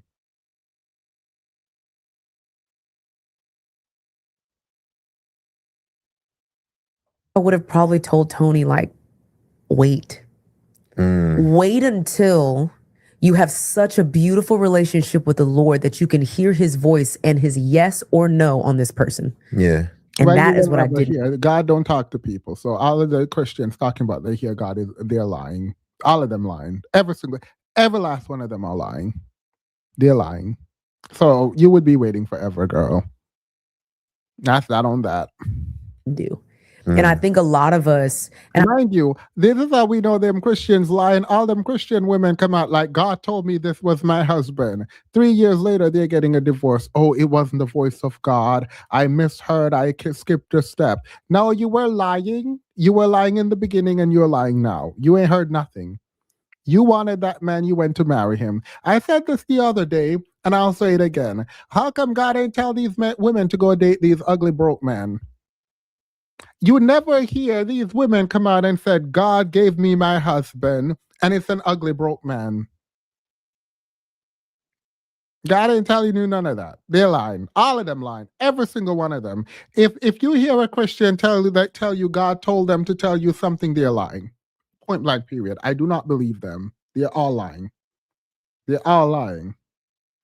I told my pastor, I've never heard the word like the voice of God. He's like, no, we all hear the voice of God. I've never heard the voice of God. I ain't never heard it. So that's not on that. Like, oh, it's in the trees. Oh, I get that. So God is everywhere. Got it. That makes sense. Stop pretending like you're hearing a specific voice. Talking about I opened the Bible and God turned it to this page. No, he didn't. No, he did not. You're lying. And the more people in church lie, the more I believe they don't believe in God. Because why would you lie on the Alpha and Omega? Why would you lie on the being that is the most powerful? Like, why would you just lie? Like, if you feel something strongly and you want to do something, that is not necessarily God. You don't know if it's God. Stop saying it's God. It's weird. It is very weird. Like, these people annoy me every time they do it. Like, this girl is like, oh, the Lord told me, get out of my face. What do you want to tell me? What do you specifically want to tell me? Do not excuse. No, you don't have to cover what you say by saying God told you to tell me nothing. I don't want anyone to feel any remorse or regret, but what I would tell people that maybe are dating and engaged and you're going for it's like, did you ask the Lord if this is your husband, if this is your wife? And I think in it, really recognizing red flags at the beginning, and you can't recognize them if you don't even see them in yourself. Right. And so I also think I would have brought in accountability. We didn't tell anybody. We just suffered. We just were slamming doors and ripping doors off the hinges and holes punched in the walls. You know how, I mean. You're 20 though, right? Like 20 years old. That's We reckless. crazy. 20. 20, married. my frontal lobe was. That's what I'm saying. Yeah. You ain't even, you can't even barely wipe yourself good. That's what my mama said. You can't even barely bathe yourself good messing around trying to be married. All right, y'all, listen. Running a household is a lot, especially when you got kids. It means that if schedule and right from your couch to invest in your kids' future. So the fact that this woman has talked about being abused multiple times and Lecrae has ignored it every single time is actually kind of insane to me. Like, that's like the fact that this woman has talked about her mom being abused by her father and Lecrae has ignored it is a problem for me.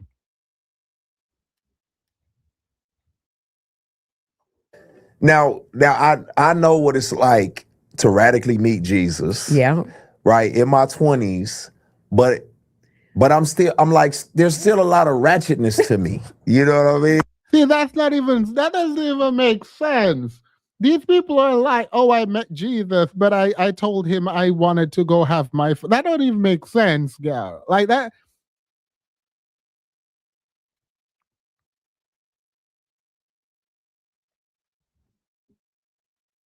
I love that word has come up here because that is exactly what was in me. Okay. Ratchetness.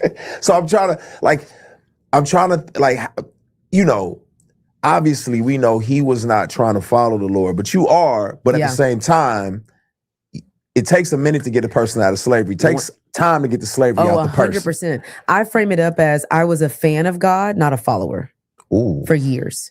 Ooh. And that's what it looked like. Oh, that made sense. That's a cute little one too. I was a fan of God, not a follower. Period. You ate that. Going to church, serving, kind of living that double life. Like we get a little too drunk on the weekend, but we be at church on Sunday. You know, and it took me about 4 years to realize, like you don't just say yes to Jesus. You actually have to live like it. You have to live like you did. And the church structure that I was in at the time didn't have a discipleship model. There were no small groups. So you came to Okay, she's so annoying though. Like the idea that you're like, oh, I just didn't know. No, you know you shouldn't be doing. You know what you shouldn't be doing. I hate when people still ate, but I hate when people pretend like, oh my God, I didn't know cheating. I didn't know I shouldn't have cheated. There was just no discipleship. No, you know you're doing some degenerate foolishness. Like, let's be very clear. Let's be very clear. Very rarely is ignorance the problem. When it comes to sin, very rarely is ignorance the problem. But go off, sis. church on Sunday, and that was it for the week. And I think that contributed to it. And it's why, a lot of churches that I talk to, consult, help build, whatever, I'm like, hey, I understand that salvation is important. We want to make heaven full. I don't believe God tells people who to marry. It's our choice. Exactly. And when you say that is my husband prior to getting married, there is a kind of predestination that you're leaning into that if we take to the logical extreme, you're going to know you're an idiot. Right? You're going to know you're an idiot. A lot of these people are just delusional and their worldview really don't make sense. And if you question them about it, they get really angry because they don't have anything besides a hope and a prayer. And so they don't think they need to engage their thinking faculties at all. And it's very ignorant. If you sit down with a lot of these people, they're the most ignorant and annoying. They're the most ignorant and annoying. Sorry. I'm pissed because I was talking to this idiot who said he's a Christian nationalist on TikTok like 2 days ago, talking about what did he say? I want America to be a Christian country. I asked him what the Beatitudes were. He don't know. I asked him the 10 Commandments. He don't know. He does not know anything about the Bible. All he knows is that he can weaponize Christianity to go after his enemy, and that's all he needs to do. And I don't know, for some reason that just like gutted. Like I was just so disgusted because I do not care what anyone here believes. I am a Christian still. I will drag a Christian in a minute. I am still a Christian. The issue is when you take Christianity and do whatever you want with it and think I'm not going to drag you for it. So all of them getting dragged. I am disgusted by that man who obviously don't know anything about Christianity, talking about he wants Christians, he wants the government to be that of a theocracy that Christianity is leading, which the sentence made sense, but it was so disjointed, but I let him have it. Then to go into a conversation with him and realize he knows nothing about Christianity just pissed me off. Like I was livid. For like an entire 2 hours after the conversation, I was livid. Because he was so deeply invested in Christian nationalism without knowing what Christianity meant at all. And so, like, when I hear people like this talk about God send me my husband and God send me the idea that you are going to also believe in choice, right, and free will, and God's unwillingness to engage in the world to prevent hunger, war, famine, death, right? But he gonna find you a man means you're a degenerate loser. It means that you are a self-centered piece of, well, degenerate loser. Let's just keep it at degenerate loser. That's what you are. When you sit up there think God gonna bring you a man.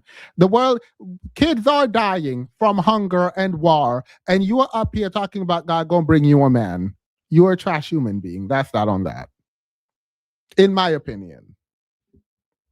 Yeah. But we want to make heaven full of people that God was so proud of Yeah. with how they lived their life. And so we have to actually focus on sanctification too. And that's the journey that took me about 4 years. I was like, oh, shoot, okay. But I love that though, because you know, the stage is kind of getting set for a person who is broken, but God is still using. And sometimes I think people struggle with that. Like, how can 100%. God be using this Yeah. person who's Here's the truth. Whichever heaven these Christians are going to, I don't want to be there. I do not want to be there. Whichever heaven these Christians go into, I don't want to be there. Absolutely not. The way these people hate, the way these people come in line and talk down to people and hate their neighbors and are disrespectful and racist, whatever heaven the white Christian nationalists in particular are going to, I want to be no part of that. No part of it. You can have your heaven by yourself. Absolutely. messy over here? Yeah. Like, two things can be true. And that's 100%. what so you have this daughter Yeah. and you're in this marriage. Yeah. You're trying to follow God, but at the same time, you're trying to grow up and become a woman. Yeah. What do you think? Because that marriage ended after Yep. a while. Yeah. What do you think? Is there anything Tony could have done different?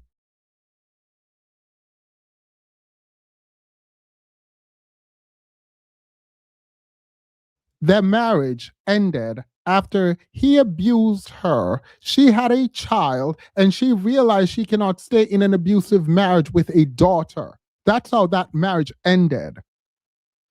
That's how that marriage ended. You're in this marriage. Yeah. You're trying to follow God, but at the same time, you're trying to grow up and become a woman. Yeah. What do you think? Because that marriage ended after Yep. a while. Yeah. What do you think? Is there anything Tony could have done Yeah. differently to help that situation at all? Yeah. I think No. The man was an abuser. So no, there's nothing I could have done. The man was an abuser. I don't know if you heard any of the story she just told, but they went to Atlanta because he wanted to be an R&B artist. She went to church, she got saved, she had a child, they got married, blah, blah, blah. Not in that order. He was abusive, she had a child, and she realized she could not stay in an abusive marriage with a child, and then she left. They said, what type of abuse? We know verbal was included because of what she said, but there is an indication that there was physical abuse because she said in their house, there would be holes in the wall and the doors will be off because they were fighting in the house. So I'm assuming there was physical abuse involved. But Lecrae, go ask. So after a while, the relationship ended. Was there anything you could have done? Yeah, you could have not gotten in the marriage because everything you did in the marriage is. He was an abuser. What part of that did you not get when she said it at least 3 times in the opening dialogue? it's two things. I think I could have gone to counseling fast. Okay. I think when you have trauma as a kid, it's all that you know. Yeah. And I'm walking around with Band-Aids all over these deep wounds that really need surgery. And I've brought it into the marriage. When I'll never forget the moment when I had this boyfriend. He's like, hey, I'm moving to Atlanta because I want to be an R&B singer. And I was like, me too. Same. I'm going to come. I'm down. And I threw everything away. Law school, decided not to finish my internship, all these things. The best thing I could have done for the both of us was to be whole on my own. Yeah. Ooh, wee. And that's what I could have done. I could have said, man, I like you. Like, we 3 months in, but if you want to move to Georgia, like, more power to you. I have a future that I want to solidify. Right. And I didn't do that. Yeah. And the second thing I would say is I would bring people in. When you are having an argument in your home and you end up in the hospital because somebody didn't punch through a stack of plates, and when that crazy stuff happens like that, you got to call somebody. Yeah. Wait, she's telling us he hit her. Because when you say you end up in the hospital after he punched through a stack of plate, you don't say directly that he hit you. I don't know why you're omitting. But if you ended up in the hospital after he punched through a stack of plate, did you get frightened and fall out and then went to the hospital? Or did he hit you and put you in the hospital? Like, I'm kind of confused. And Lecrae, Dust Yourself is not about to clarify any of this. I don't know why people have microphones actually now. I don't think this is a high ask. I don't think this is too much an ask to have interviewers actually engage in the very next. Isn't it natural to ask her about this? Like, did he hit you and put you in a hospital? How did you end up in a hospital?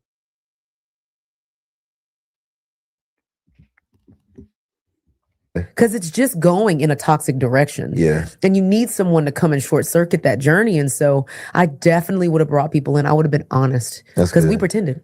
Yeah. Sundays with the crew, taking pictures, doing the thing. And we were just hiding and suffering. That's so good. Yep. So, I mean, how old are you at the time this ends? So I'm 25. Okay. So by 25, you're already 40. I try to tell people this all the time. I be like, I'm old. People like, you're not old. I'm like, I'm 57 in trauma years. I am 57. Okay, holding on. Yeah. But yeah, I'm 24, but I'm like 40. I didn't live the whole life already. Goodness gracious. I know. So after it dissolves, yep. Is it relief or is it stress? Is it tears? Like, what is? Do you feel failed? This woman went through abuse in her first marriage. She had a child, and she said she had to leave that marriage because she realized she cannot raise a child with this man. The fact that we don't understand anything about her experience in that marriage is actually kind of insane. I'm just going to assume there is some kind of an NDA in place, and she cannot talk about it, and he knows she cannot talk about it, and they agreed prior to the interview that they would not talk about it. I'm just going to assume that's what's happening here, because this is actually insane. Like, he does not care at all about her experience in that dusty marriage.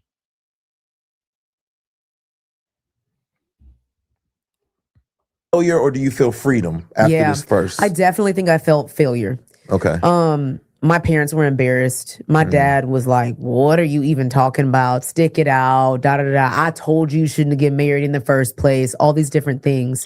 Your dad has wisdom. Your dad is healed. You and your dad are working in a relationship. You told your dusty, disgusting, degenerate, weak and nothing, a B of a father, that he, your husband, was abusing you and you were going to leave. And your dusty, degenerate, useless, probably criminal father told you that you needed to stay and stick it out because he already told you not to get into the marriage initially. And you thought that was something good to share. Your daddy trash, your husband trash, the man interviewing you trash. Your father told you to stick it out with an abusive man because he told you not to get married. So now you're married, stick it out. And there's no conversation about the father. Oh, by the way, we would be dragging the father right now, whether or not she liked it. Because you now have to admit your daddy is trash. Your daddy is telling you to stay in a relationship with a man who is abusing you. Do you understand how your daddy is trash? Because obviously you didn't know your daddy was trash when he was abusing your mother. When your mother needed him, your daddy wasn't there, and you had to be adultified and take care of your mother, lose your virginity at 13, drinking at 13, being abused at 13. You had to go through a bunch of stuff at 13 because your father decided to not show up as a father in your life while he was there and your mother was sick. And you ignored all of that, talk about he has wisdom and y'all are getting your relationship together and he's a good man, Savannah. And he's telling you that you should stay with a man abusing you.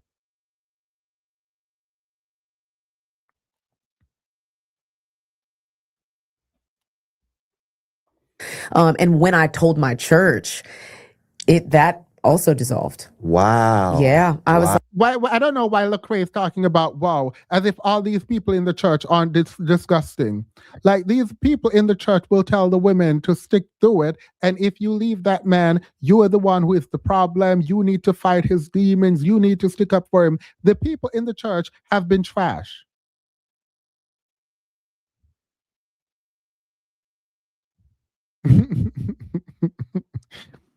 Oh wait, I just got here. I like Tony. Why are you reading her down? She's aware of her. No. I don't have a problem with her. I actually like her. It's not her. No. Nothing. I like the person that I see in front of me talking right now. I do. If anything that I said suggests that I'm talking about her, it's not her. It is her dusty daddy and the dusty man in front of her. Lecrae is a dusty degenerate man from my perspective. And the fact that she could not get support in her church to protect against a dusty man is insane. like, I think I need to leave. I think I need a break. I'm leaving this marriage. It's not safe for me and my daughter anymore. And I just didn't hear from anybody. Wow. And so ended up living with another single mom and her daughter and started rebuilding my life at 25. Started working for Girl Scout corporate, thought ministry was over. I'm like, I can't be a youth pastor anymore. God can't use me. God can't use me. Okay. Here's the thing. Your next question should be about how the interaction with the church went. Were there people from the church who reached out to you at all, or were you absolutely isolated, right? What did your father do when you told him you don't care about his opinion and you're actually going to leave because it's not just for you, it's for your daughter, and you need to set a good example for your daughter? What was the transition like from being married in a church, in a community, to being excommunicated, living with a single mother, being a single mother? That's the kind of questioning that needs to happen now. I don't think it's about to happen because he does not care. Let's do it again. What does Tony today tell that 24, 25-year-old young lady? He trash. He is not emotionally invested in what is being said at all. I do not believe, and I don't think you have to be smart in any way. I think if you are emotionally invested in what is being said, those emotions, the acknowledgement of the story, the wanting to know, the kind of curiosity that you enter a conversation with would lead you down the path that you should go in terms of questioning. He don't care nothing about this woman. He does not care to understand anything. There's nothing he wants to know about her abuse. There's nothing he wants to know about how she transitioned into single motherhood. There's nothing he wants to know about how the church interacted with her and removed her essentially when she wanted to leave her husband. There's no engagement. There's nothing he wants to know. Your faith has been deeply rooted in a man and not a savior. And my first church experience was super weird because it was fresh. It was like charismatic, but kind of cool. The pastor, now that I, understand the small little tiny details of what being a leader and being a pastor is about, it was just unhealthy. It was spiritually manipulative in so many ways. It was, don't build your own kingdom. You got to build mine instead of Jesus. It was just weird. No small groups because everyone's going to start their own church if there's small groups. Like, it was just a weird environment. And when I left the church, I felt like, okay, well, there goes my faith, because my faith was in a man and not a savior. And so what I would tell Tony then is, man, don't be surprised if Jesus comes looking for you. Mm, You just got to turn around. You got to look at him. that's good. But I was like, no. So you go through this embarrassment, this feeling of failure. Yeah. You're in this new space in life. Yeah. You end up getting in another relationship and Oh, getting married yes. again. Mhm. What gave You are not at the other relationship yet. This woman went through trauma as a child, trauma in her first marriage, trauma being single and living with another single mother. And we just skip over all of that. Just completely, just skip. Got it. Got it. Got it. you the Oh, the I don't know, the hope to even try it again a second time? it wasn't hope. It was desperation. Oh my, I don't even want to lie to you, man. oh my God. It wasn't. I mean, you get out of a relationship, and now that I coach women on healing, I'm like, I hated to hear this when I was that age, but I'm like, wait a year after the breakup and 2 years after the divorce. Mm, Take the time to heal. And I hated that. No, I'm getting in another relationship. I want to be soothed. I want a companion. I'm hurting so bad that I can't stand on my own. I don't have any friends because I've decided not to be open. So I'm just going to go find someone else to carry the weight of this baggage that I'm responsible for. So I hopped into another thing, and I realize now, looking back, that it was definitely not me looking. I was the person that I married the second time, just was like so hungry to get married, and I'm going to save you, wanted to be a savior. And it was noble at first. mhm. But what I didn't recognize was he also was choosing to rush into something when I had just gotten out of something. And he was more healthier than I was. He was already a pastor. Like, he should have made a better decision. But I was weak and fragile, and I had a little girl and barely any money. And I Yeah. was like, somebody save me. And I think that's a lot of single moms out there Yes. is feeling a sense of like, I don't know, I gotta take what I can get. Take what I can get. Yeah. Who would choose me? Yeah. I mean, I have to really fight that lie now. Like 2 divorces, Mhm. 2 baby daddies, 2 kids. There's no Mhm. way. No one's going to choose me. Yeah. And I have to fight that lie, because why is my concern with someone choosing me versus a God that can fulfill me? Blah, blah, blah, blah, blah, blah. You're wrong still. Why is your concern with someone choosing you when you can be by yourself?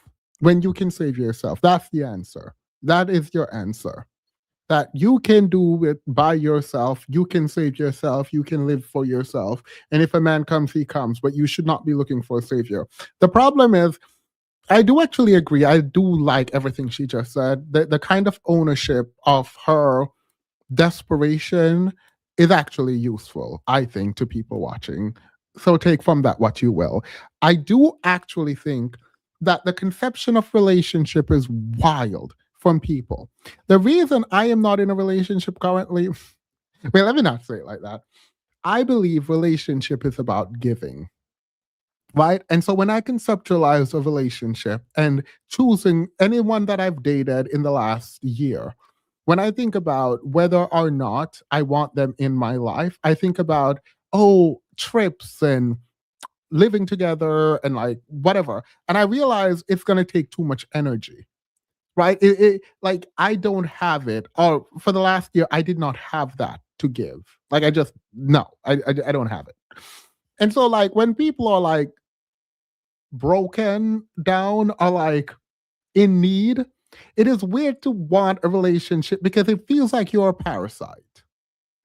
It feels like most people who want relationship are like emotional parasites, where they're looking for someone to pour into them, they're looking for someone to give to them, they're looking for someone to love them, to care for them, to build them up. It's like, please get out of my face.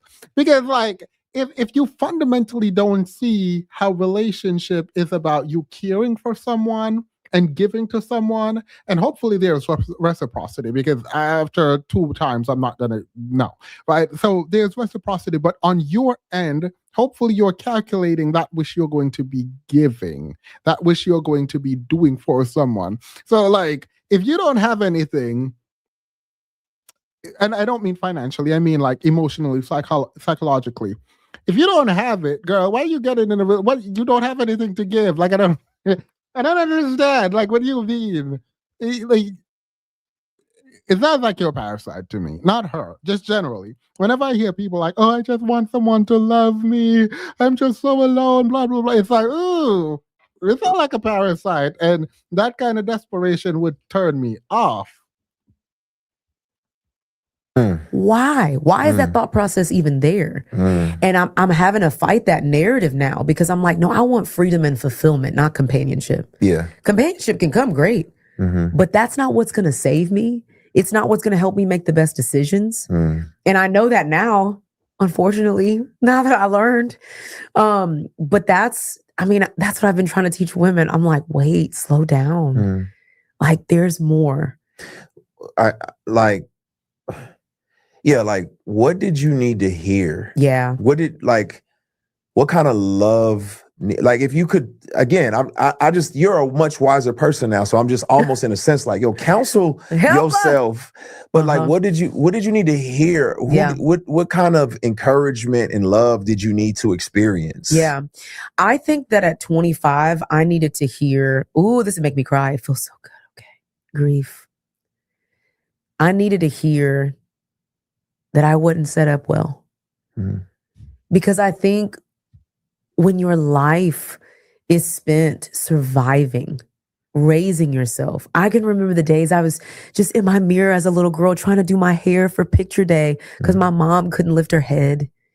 I can remember the days where I wanted to go to prom with someone who would give me one of those little flower things on the wrist. I forgot what they're called, like, and I didn't have that. I went to prom by myself. Like, I needed to hear that those things didn't set me up well. And now I have an opportunity for Jesus to right every single wrong, to fulfill every little crevice before I took another step. A lot of sympathy. My heart goes out to her.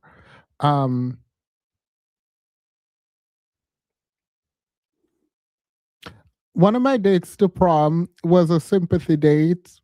And the person I wanted to go to prom with, I had to tell them no because I had already asked someone out to prom. And the reason I asked them was because I felt bad for them. Person, if you're watching, girl, I'm sorry, girl, it is what it is. And I remember, I understand theoretically how bad someone feels when they are just excluded, right? And so hearing her, there's a lot of sympathy that I have for her. Like, I'm actually sad for the little girl that did not have her mother to take care of her, and her dusty daddy was nowhere in sight. And so she had to grow up faster than she needed to take care of herself in the way that she needed to get where she needed to go. And that reality is so sad. And I think it's so true for so many young girls. I wish there were better places online for those people to congregate and heal that child, because I do actually believe that child that is missing, that child that is missing that mother or that father, that care, I do actually see how that child ends up in a relationship with a dusty degenerate. I do. I fully see it, and I feel really bad for her. This discussion is so disconcerting. There is no pushback from Lecrae. Like, he don't give a religion. Religion is what didn't set you up well. Yeah. And so the externalizing still of her problems, of her feelings, of her emotion, of her healing, right, is she removed it from a man and put it in the hands of God. As a Christian, I'm going to say, yeah, that's fine, cool. But I do also hope that there is personal work being done, and the kind of internal locus of control is something that she leans very desperately into, because the kind of like worldview where you don't have to deal with your problems because God's got them is not the greatest. I don't think it's the greatest. Like, I get it. I get the Christian ethic here. I understand Christian therapy. I understand the need for a father figure in God. I just don't think it's that useful when you have real issues that you need to deal with. I don't know. But maybe my faith is not as strong as hers. So let's just move on. Because I don't want to piss the Christian off. And I think that's what so many of us need to hear. It's like, hey, I've been a member for a year, by the way. Thank you. hey, this is not normal. Mm-hmm. This is hard. Mm-hmm. This is darkness. There's evil right there, and it's not normal. Mm-hmm. And there is more. Like, there actually is more. And knowing that now, I think is what gave me the courage to leave this time and be like, no, I'm not about to be cheated on all the time. No, that's not okay. Like, there is more. That's wrong. That's darkness. And there's light over here to be found. Yeah. And I think that's what so many people need to hear, because hope is really just the belief that things can get better. Mm-hmm. And so we should just tell people, like, that's bad. And there's better for you. You can hope in the better. That's good. Yeah. She said she was a single mother, and because she was a single mother, a pastor coming and them getting together and getting married after, I don't know, 2 or 3 months of dating, she was rushing into it because she thought he was there to save her. There is so much there about the value of women, particularly who have children, and the pressure to accept anything that comes your way. So if it's a little bit better than average, you think that you should be grateful for being with a man who is cheating on you because of his status and because you're a single mother. There is a large question, many questions there that you need to interrogate, particularly now that she is looking at this in retrospect about how she's owning the fact that this is a problem. This was a issue with the way that she thought. It doesn't make it right what he did, but she needed to value herself more. It wasn't love, it was desperation. You don't feel the need to engage meaningfully in that? There's a bunch of women watching you right now interview this lady, and you don't think there is substance in and value in interrogating that kind of thinking, one, and how she moved from that kind of thinking. You don't think there's value there? Like, you don't, not going, all right, girl, just useless, just absolutely useless. Because at the root of what she's saying is you can't depend on men. At the root of what she's saying is that you need to create your life. The life that you want, you're going to have to create it.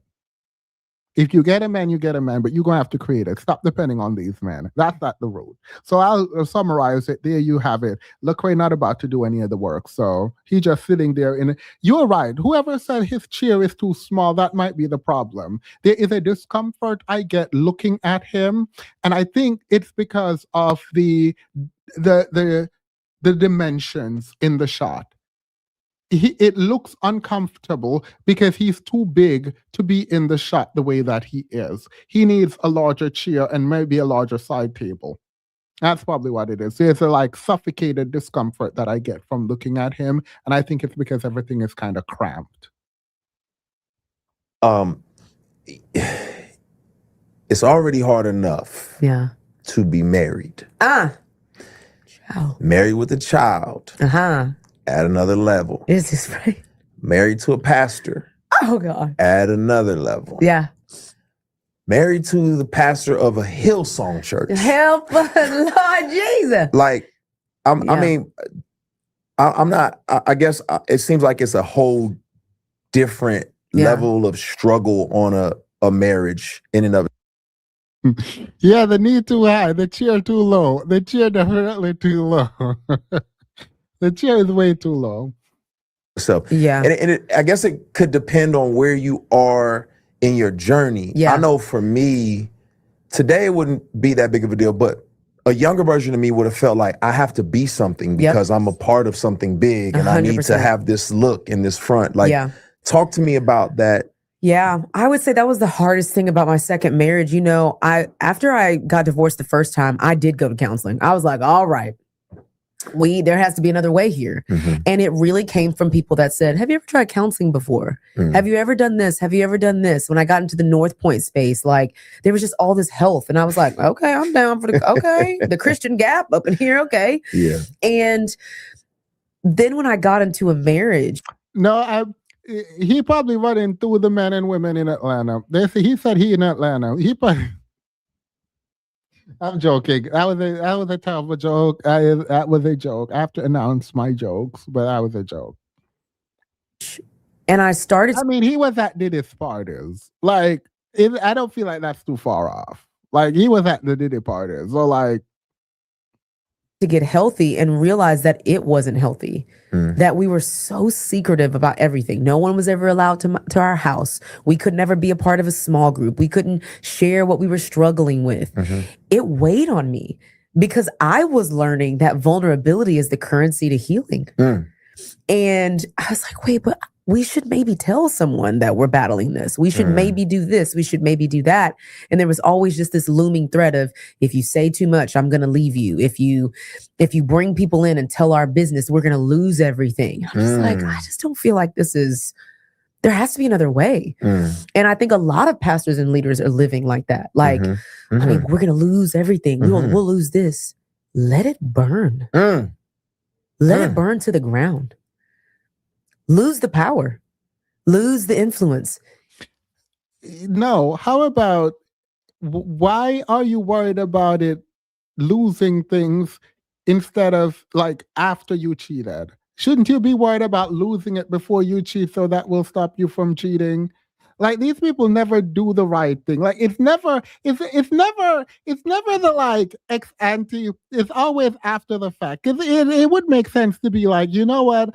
I am not going to cheat on my wife because I don't want to lose everything that I have. No. He going to cheat, and then he going to tell you, do not tell anyone. Please stay with me because I don't want us to lose everything.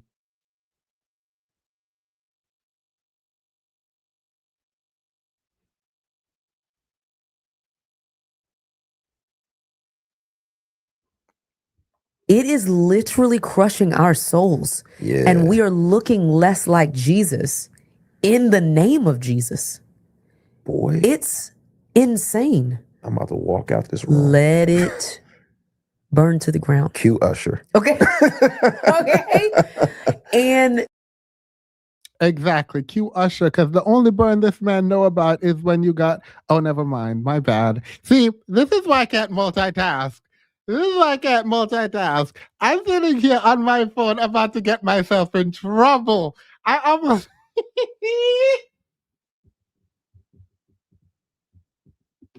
This is why.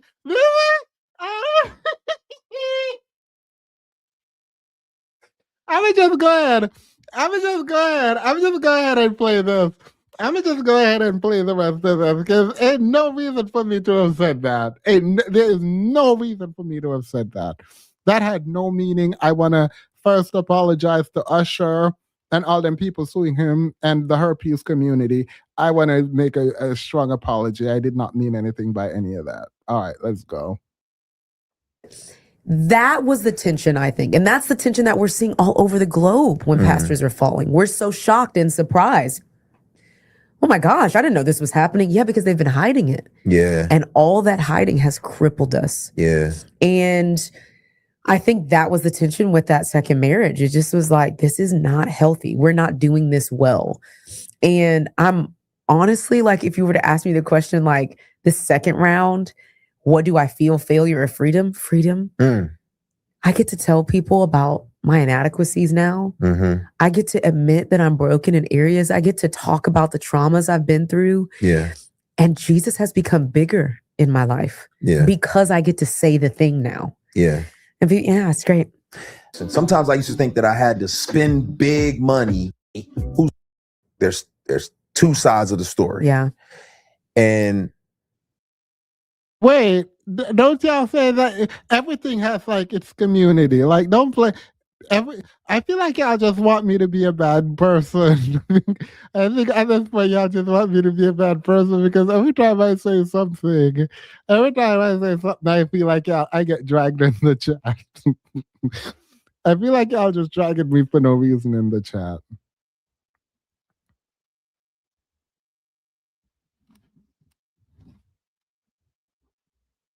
Oftentimes, if it's messy, people are only telling their side because it feels like a battle, Yes. right? War. I think, and I'm not saying you haven't shared this at all. Sure, yeah. But I think that in my experience, Yeah. even if I'm driving the car and I hit somebody in the road, Yeah. there's sometimes, I gotta own that. I gotta own that I was driving that car. Trying to hit somebody. Yeah. Right. Y'all see the problem now? The first husband was physically and verbally abusing her. He asked, "What did you do wrong?" The second husband just cheating on her left, right, and center with everyone and anyone he can find. And he's asking her, what did she do wrong? There is nothing you can do to stop a cheating man from cheating. A cheating man gonna cheat. This man keeps asking her what she did wrong in a relationship where her man cheated on her.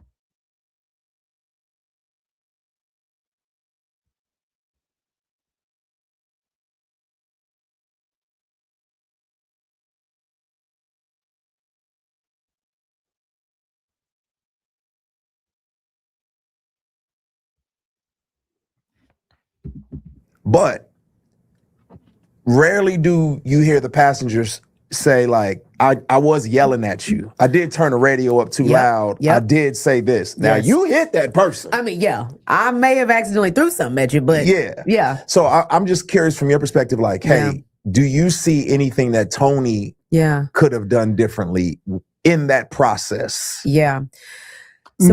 No, I saw zero things that I could have done in a relationship where the man was cheating. Nothing that I did would have changed a cheating man from continuing to cheat. I don't know what exactly do you want from me, girl? like what do you want from me? Nothing I've done would have changed the fact that he cheated. That's my final answer. That is my final answer. I wish I could give you more, girl. I wish there was more I could give you, but that is my final answer. I ain't got nothing more for you.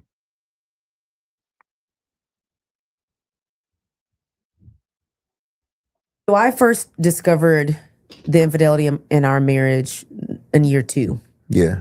We were married for 8 years before it all came out. It was my fault that I did not say anything. When you first found out. When I first found out. No, it was not your fault that you didn't say anything. The dusty church probably prevented you from saying anything. That's on them. But beyond that dusty, disgusting, degenerate, useless church, your man cheated.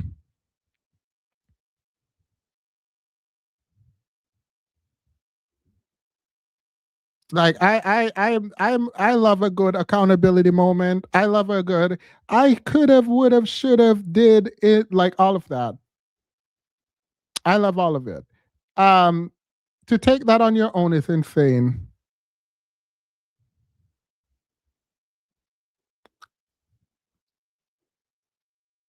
You just let it ride? Well, I cried a lot. But I was so afraid to leave and be alone again. Okay. That I just was like, I'm just not going to say anything. But I guess, like, did you say, hey, we need to go to counseling? Let's address this, or like? Absolutely. Okay. And I was so scared to have a strong opinion that I was like, well, I mean, it's whatever you think, though. Like, I understand. I don't want you to leave me. Like, I'm so scared to be abandoned. I don't want to be alone again. I don't want to go through another divorce again. Okay. And I think for me, not having the strength and the confidence to say, no, we have to go and heal. Yeah. We cannot. I regret so much. Like when we were talking to Hillsong and they were asking, like, is there anything in your marriage we need to know about? And I sat there quiet. That's our business. Yeah. Everybody don't need to know our business. Yeah. But y'all weren't healed from y'all's business. So we're just hiding Yeah, because when you don't heal, you hide. that's good. And I also think, again, rushing into the marriage, Mm. I made another man my savior again. Yeah, that's fine. That has nothing to do with him cheating on you. That has zero things to do with him cheating on you. He cheated. He's a degenerate. There is no you. That's not a you problem. That's a him problem. There is no amount of accountability you can take to change the fact that your man cheated, and it's all him. Mm. Oh That's my good. gosh, he loves me. He's choosing me and my daughter. Like no other man's gonna choose me and my daughter. Yeah. I need to do what he says. Yeah. I just need to yield. I need to be quiet. I need to surrender. I need to all this. And really, it was unfair that I made a man my savior. And Yeah. for a lot of females, we are expecting the men to save us. Yeah, And that's not what marriage is. that's good. It is service. We are servicing each other in the name of the Lord. Hmm. And I think that Well, you were servicing him. He was servicing you and everyone in Atlanta, apparently. Apparently, girl. Ain't nobody got time.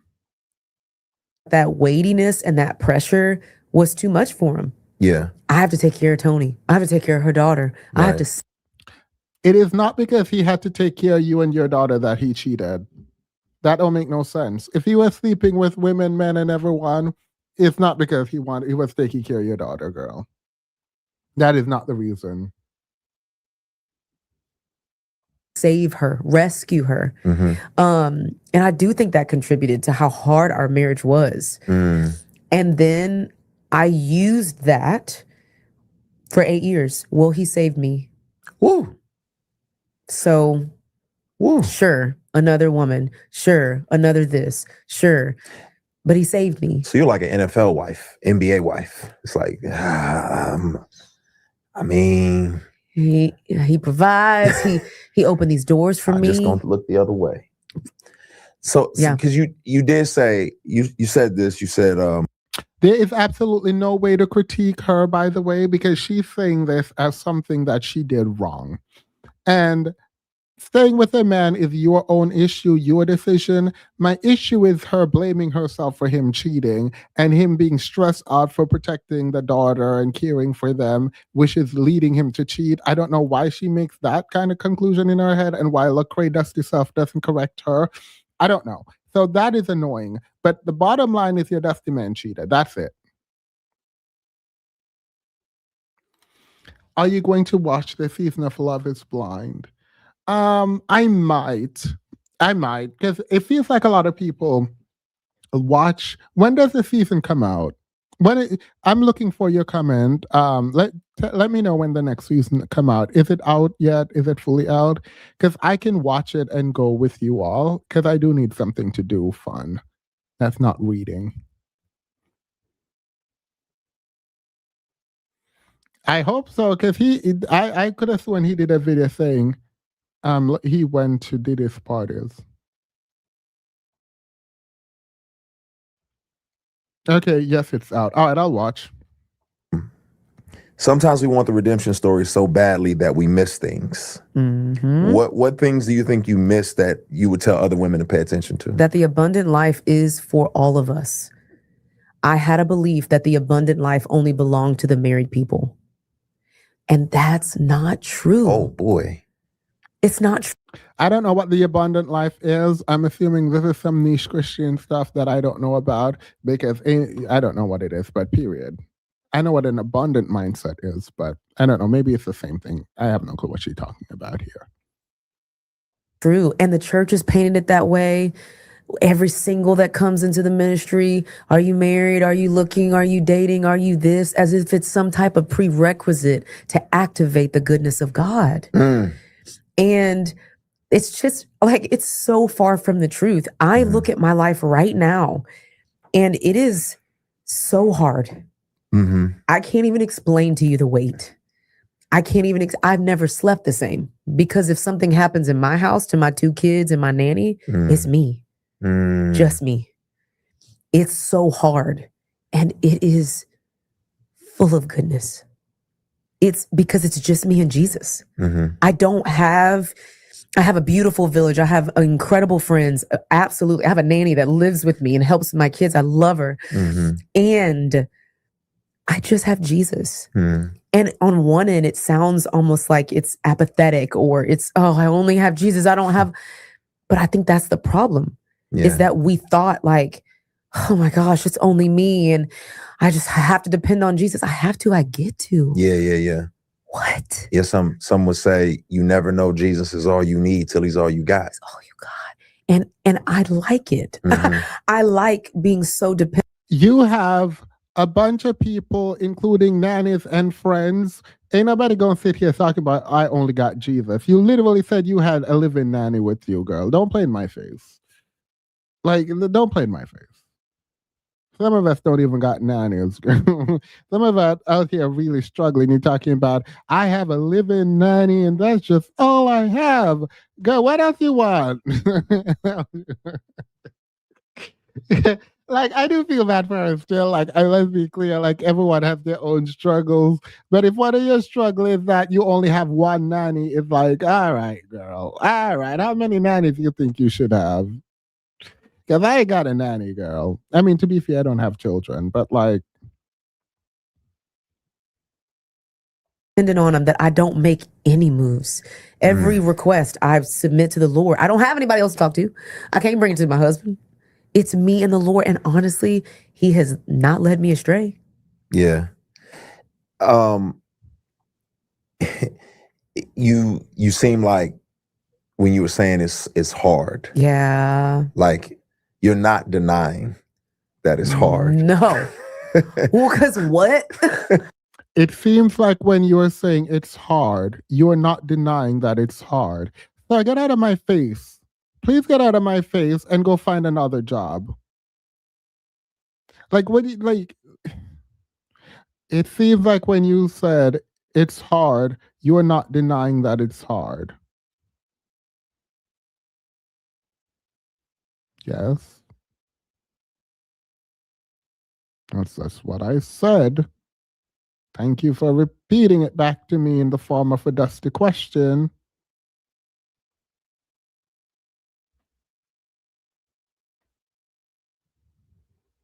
What are you talking about? I wasn't designed to do this by myself. This is not God's design. No, we're living under a curse. We're pain and darkness into the world. If we try to brush it off like it's not painful and heavy and hard, I think we rob ourselves of grief, of like righteous grief. Like, no, this sucks. By the way, you want to know how I know the Bible is white supremacy? You want to know, this is something I've known since I was in Jamaica, and I've not figured out a way around it. I have not figured out a way around it. The language used in the Bible around black and white are very specific language. And as a child, when there were people who came to evangelize in Jamaica, and I was like a child, I remember getting punished for this in the church. They said, we're going to put some beads around our hands and we're going to teach you what these colors mean. And let's do it. And it was all white people. And they go, the red is for the blood of Jesus. I don't remember what the green was, but I'm Jamaican, so I'm going to say the green is for vegetation, but I don't remember what they said green was for. And then they said the white is for purity. It's Jesus' love. It's kindness. It's grace. It's beauty. And like, oh, look at white. Period. You better eat white. And then they said the black was sin. And I was like, wait, what? Pause. Girl, the way I stopped the whole church, I was a child. I remember this very distinctively. My grandmother was so pissed. I remember this was the first time I'm hearing this. I stopped the whole church and I was like, I am black. And they're like, no, it's not that. We don't mean that. It's all white people trying to explain to me why black is sin and white is purity, but they don't mean black as in the skin color because you're not actually black. They just call you black, and they're not actually white. They just call them white. But the black bead is sin and the white bead is purity. Girl, I caused hell in that church that day, and I got put on punishment. I had to sit in the back of the church the entire time and couldn't talk, but that's neither here nor there. So I've always had a problem with the language around black and white in the Bible and sin and light and darkness. Like it has always been a problem for me. Yeah, darkness and lightness. Yeah. No, I fully understand. The language is crap. Particularly if you use darkness to signify rest and rejuvenation, the fact that we go to bed at night and then we work during the day, it could easily be reframed. It could easily be reframed. And I'm going to reframe it because ain't nobody got time. Yeah. It sucks a lot. Yeah. And I've seen the goodness of God in the land of the living. The latter means more now. Yeah. Because it's so heavy and hard. I think, because I do want to get into the healing portion, because you have so much to say about healing, and I want to talk about even your organization, your book, which is great. Yeah. But I think for some people, you know, they're like, easy for you to say. You know what I'm saying? And I'm just trying to like paint a picture of the dark night of the soul that you've had to endure. Okay. Right. Outside of just like the anger. Some of it is anger, but like what like put you in positions and what are the circumstances? What did it look like for you just to have to deal with all of that? Yeah. So I got a call from my ex-husband in September of 2023. I was filming a show with a great Christian network, bopping around, living my best and most glorious life, only to wake up at 6 a.m. and to have to watch my husband tell me that he was being extorted by someone he hired for sexual favors. Tens of thousands of dollars. And then I had to fly home and parent my kids, knowing that this had to be the last time. But I got a daughter who has no idea what's going on. I've got a nanny who just moved from a different country through an exchange program to help me 3 months ago, who barely speaks English. I had to tell her, hey, I don't know if I'll be able to pay you anymore. You may have to leave the country. I have to tell my daughter, who's already gone through this once before, who has a whole nother level of behavioral challenges that I don't talk about publicly, that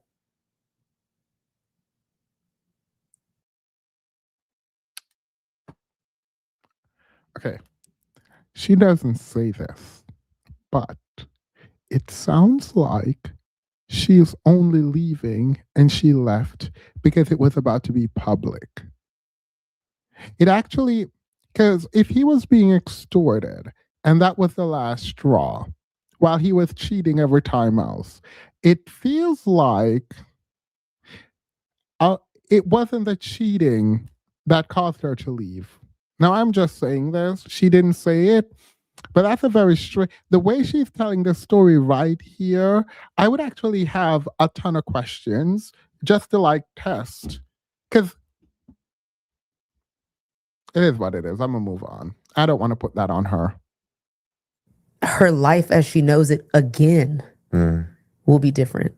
And then I have to like tell every single organization, every booking, because how do I honor the people that put their name on me? I have to tell them, hey, I am choosing to leave my marriage. This is why. I can't tell you everything because I don't want to embarrass him or our family. And then I have to watch as churches, pastors, organizations cancel me. And They did not. They blurred his face in the beginning. This is the dusty husband. This is who I believe the dusty husband is. This is him. About what? I don't know. You tell me. On the phone and knew it was him every time. And it was like his voice was like shooting through the drugs. And I could just hear it over the phone. He sounded, he was a happy guy. And that was roughly around, age kind of 25. But my life started, and I'm supposed to be a statistic because it started with my dad doing that. And my mother at the time, they kind of trace her steps back to her living in a prostitution house. And so she's 21 with... I don't want to hear these two men. This man, this That's the Future Wifey podcast is a rehabilitation center for disgusting men who want to rehabilitate their image in the public eye without actually doing the work.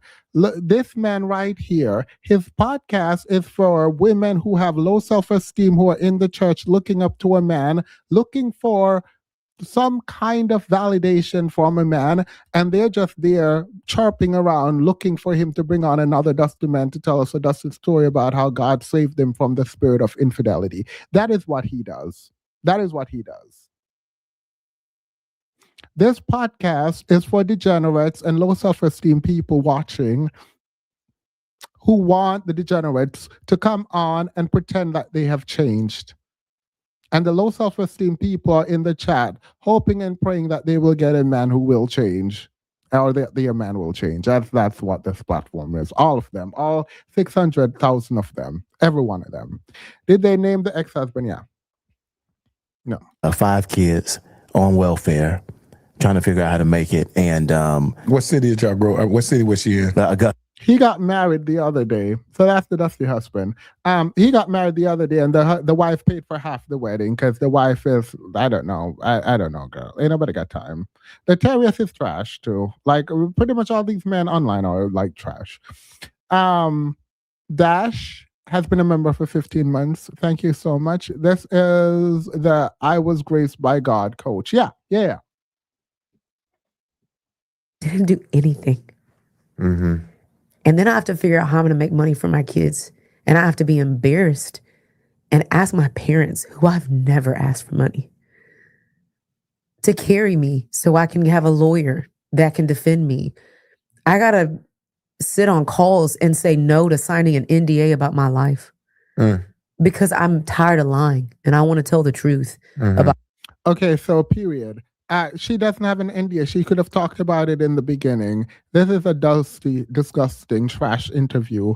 And Lecrae should be ashamed of himself. He needs to actually go brush up on his interviewing skill. And it's not even just interviewing, it is the curiosity that he lacks. And he needs to get curious about his guests. About what happened to me. That's tough. That's tough. And I got to do it with joy too. How do you, when you, even that, when you said you had to do it with joy, you had to ask your family for help with joy. Like, what does that even mean? 1. 2, what was it like to go back to the group of people, your mom and dad, who absolutely failed you as a child? you know, I think the world, at least me, I don't consider myself the world, you know. Yeah, but he didn't commit a crime. The pastor didn't commit a crime, so the NDA would apply. Demas, are you leaving this up? I think so. I'm going to private the one from yesterday.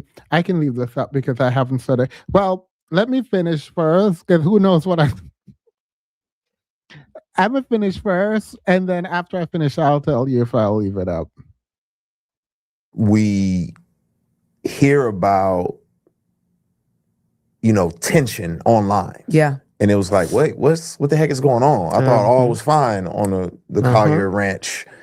But it seemed like it got very messy online. Yeah. How did you, like, what's the genesis of that? And then how do you navigate through all of that? So I immediately put a board together for myself. I knew that I just wouldn't have the strength, honestly, the intellect to navigate something like this. I never navigated before. My platform is never this size. And now I'm about to go through a divorce with a big platform. We just left Hillsong because of all their scandal. And now we've got a scandal. I mean, it just was messy. And so I'll wait till the end of the week. I'll leave it open for till the end of the week then. So I literally sent a text to my friends Lisa Whittle, Joe Saxton, Lisa Turkhurst, Jenny Allen, like all the Amy Bagwell, Mark DeMoss, who was retired, actually, a retired PR person for Billy Graham. Okay. Wow. I just said, everybody come and help me. Tell me what to do. I want to do it right. I want to honor. I want to do it well, and I do not want to post a statement online. That's what I said to everybody. I want peace.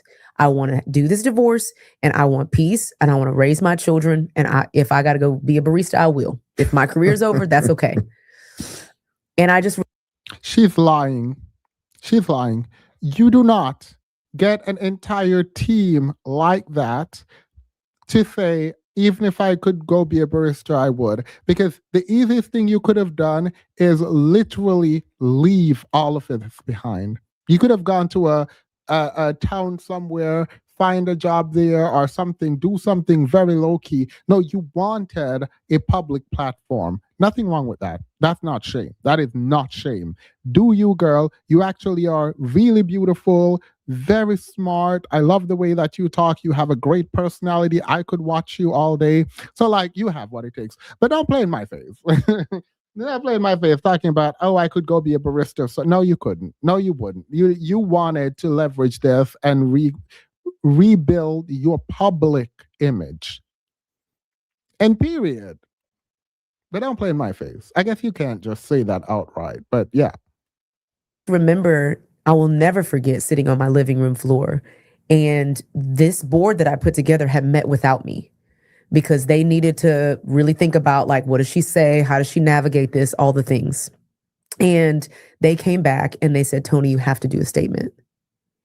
And I was like, no, I do not want to put my children through this. No, my daughter was in public school at the time. We ended up having to pull her out because of some mental health challenges she had because of everything. And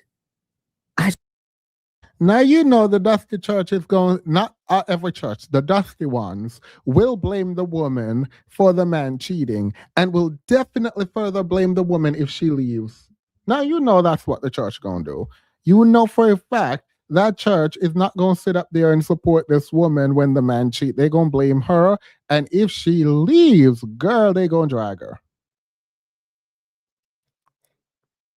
I just was like, I don't want to do it. And they just kept asking. I'll never forget Jo Saxton. She said, why? What are you afraid of? She said, you're vulnerable about everything, Toni. What are you afraid of this time? And I was like, I just don't want to pull the family through it. I don't want to fight. I don't want it.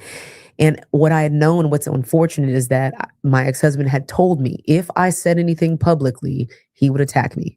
He would tell people that I abused him and he would ruin me. Yeah. And so I was afraid that all of that was going to happen. Yeah. And Jo was like, are you afraid of his response online or are you afraid of something else? And I sat there like a little 13-year-old girl and I was like, I'm afraid that he'll be mad at me. I don't want him to be mad at me. And I had to heal that because what's right is for me to tell the truth. I don't have to drag anybody. I don't have to be messy, catty, all that stuff, but I can be honest. And that's what we did. They brought me a statement and I said, I do not want the details of hiring people. I don't want that. Infidelity.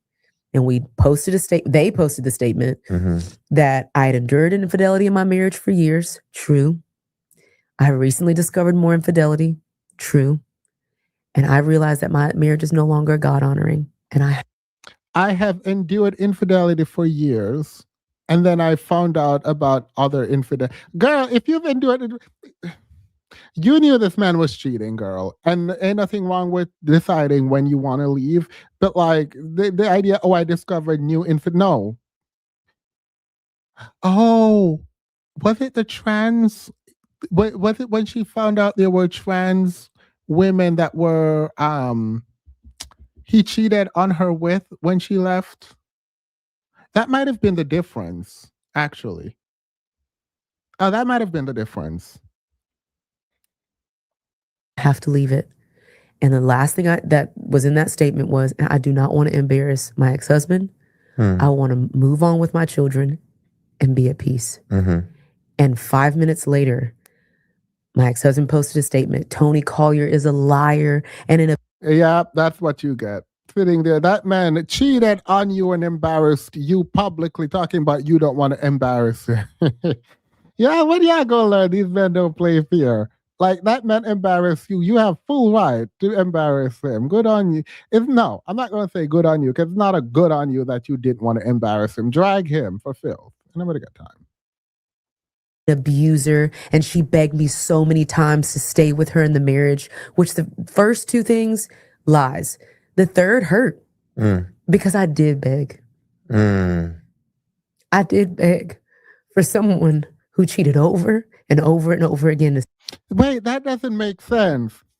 She said she left the marriage because of infidelity. Now she's saying he did tell the truth that I begged him to stay in the marriage, but he was saying that in relation to the divorce. So who asked for this divorce? No, I don't think she should be dragged for begging. I think this is natural. I think that where she was emotionally, she said she was desperate. I understand. I will never drag someone for begging. It is sad, and I feel bad because you begging a cheating man to be with you girl is insane. Unless you're trying to like get one up on him on somewhere. But for someone who is owning how broken they were, it is weird to point out, oh, you were broken. You know what I mean? Like she's owning that she was desperate and sad. And so like there's nothing for me to comment there. Stay with me because I would take the scraps over being lonely. And that's on me. Do we need to pause for a minute? No. You good? Yeah. Okay. Grief is good. Okay. It's good. That's the reality. And I feel like I've moved on. I feel like I've rebuilt so many things. Even with the book, I did not put all that stuff in there. I tried to be as honoring as I could. Why? The man come out and like, you see this? Oh my God. The man came out, lied and dragged you, and you talking about you want to honor him in the book. When you need to sell that book, you have children to take care of. Right. Tell us everything. Everything. The first time you found he cheated, why you didn't do anything and why you stayed. Go into detail, girl. If I ever write a book about you, please note that you're getting dragged. Just know that.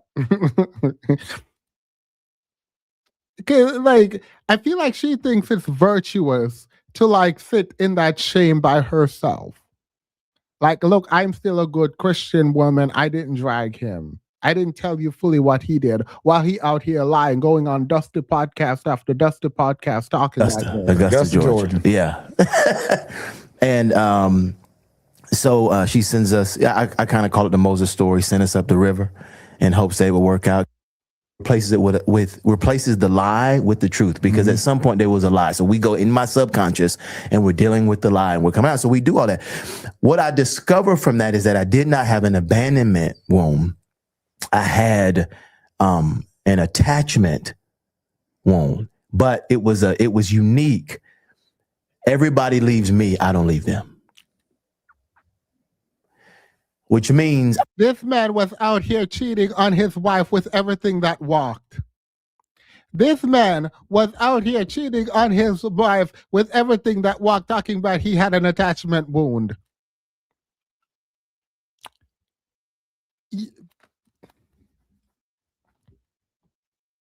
Phantom Follicles is sitting here looking as dusty, degenerate, and pathetic as he looks, talking about he had an attachment wound. Yes, you were attaching to everything that walked. You were cheating on your wife, attached to everything that walked in Atlanta. Let me hear what Dusty Latarius is going to say, because the Latarius over there was a cheater too. And you know my policy, girl. If you've been cheating, you're going to continue to cheat. I'll stay in something way too long, because in my mind, leaving is wrong, and it was in my subconscious. Yeah. In his mind, leaving is wrong. That's why he doesn't leave. He does not leave because leaving is wrong. Is cheating wrong? Is cheating on your wife wrong? Oh, cheating is wrong, but you still do it. So because it is wrong does not stop you from doing anything, you dusty, disgusting, degenerate, useless, weekend, nothing. The fact that people do this double speak and they're degenerate, this is narcissism at its highest.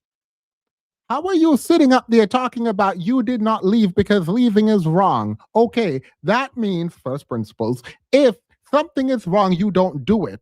Therefore, you should not be cheating because cheating is wrong. But cheating is wrong, you know cheating is wrong, and you still did it.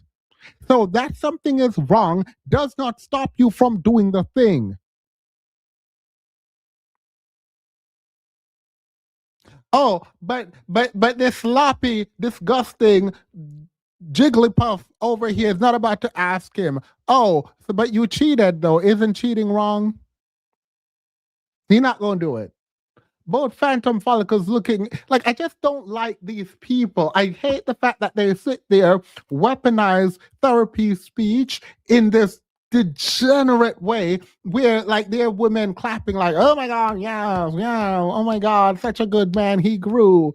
He cheated. He only cheated on one wife. He might not cheat on the next. Oh. Yep.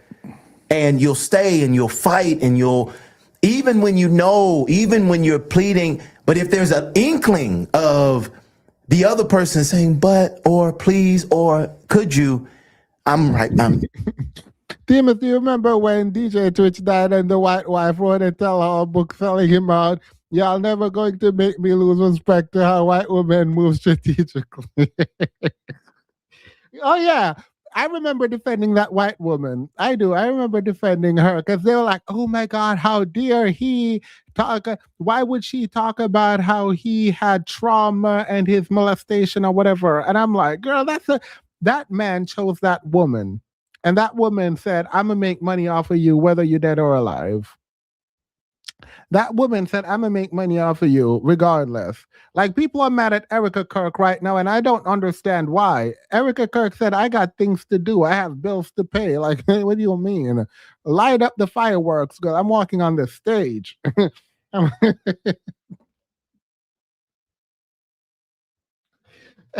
Erica Kirk said, God, give me my best eyeliner. What kind of stuff I'm talking about? Girl, ain't nobody got time.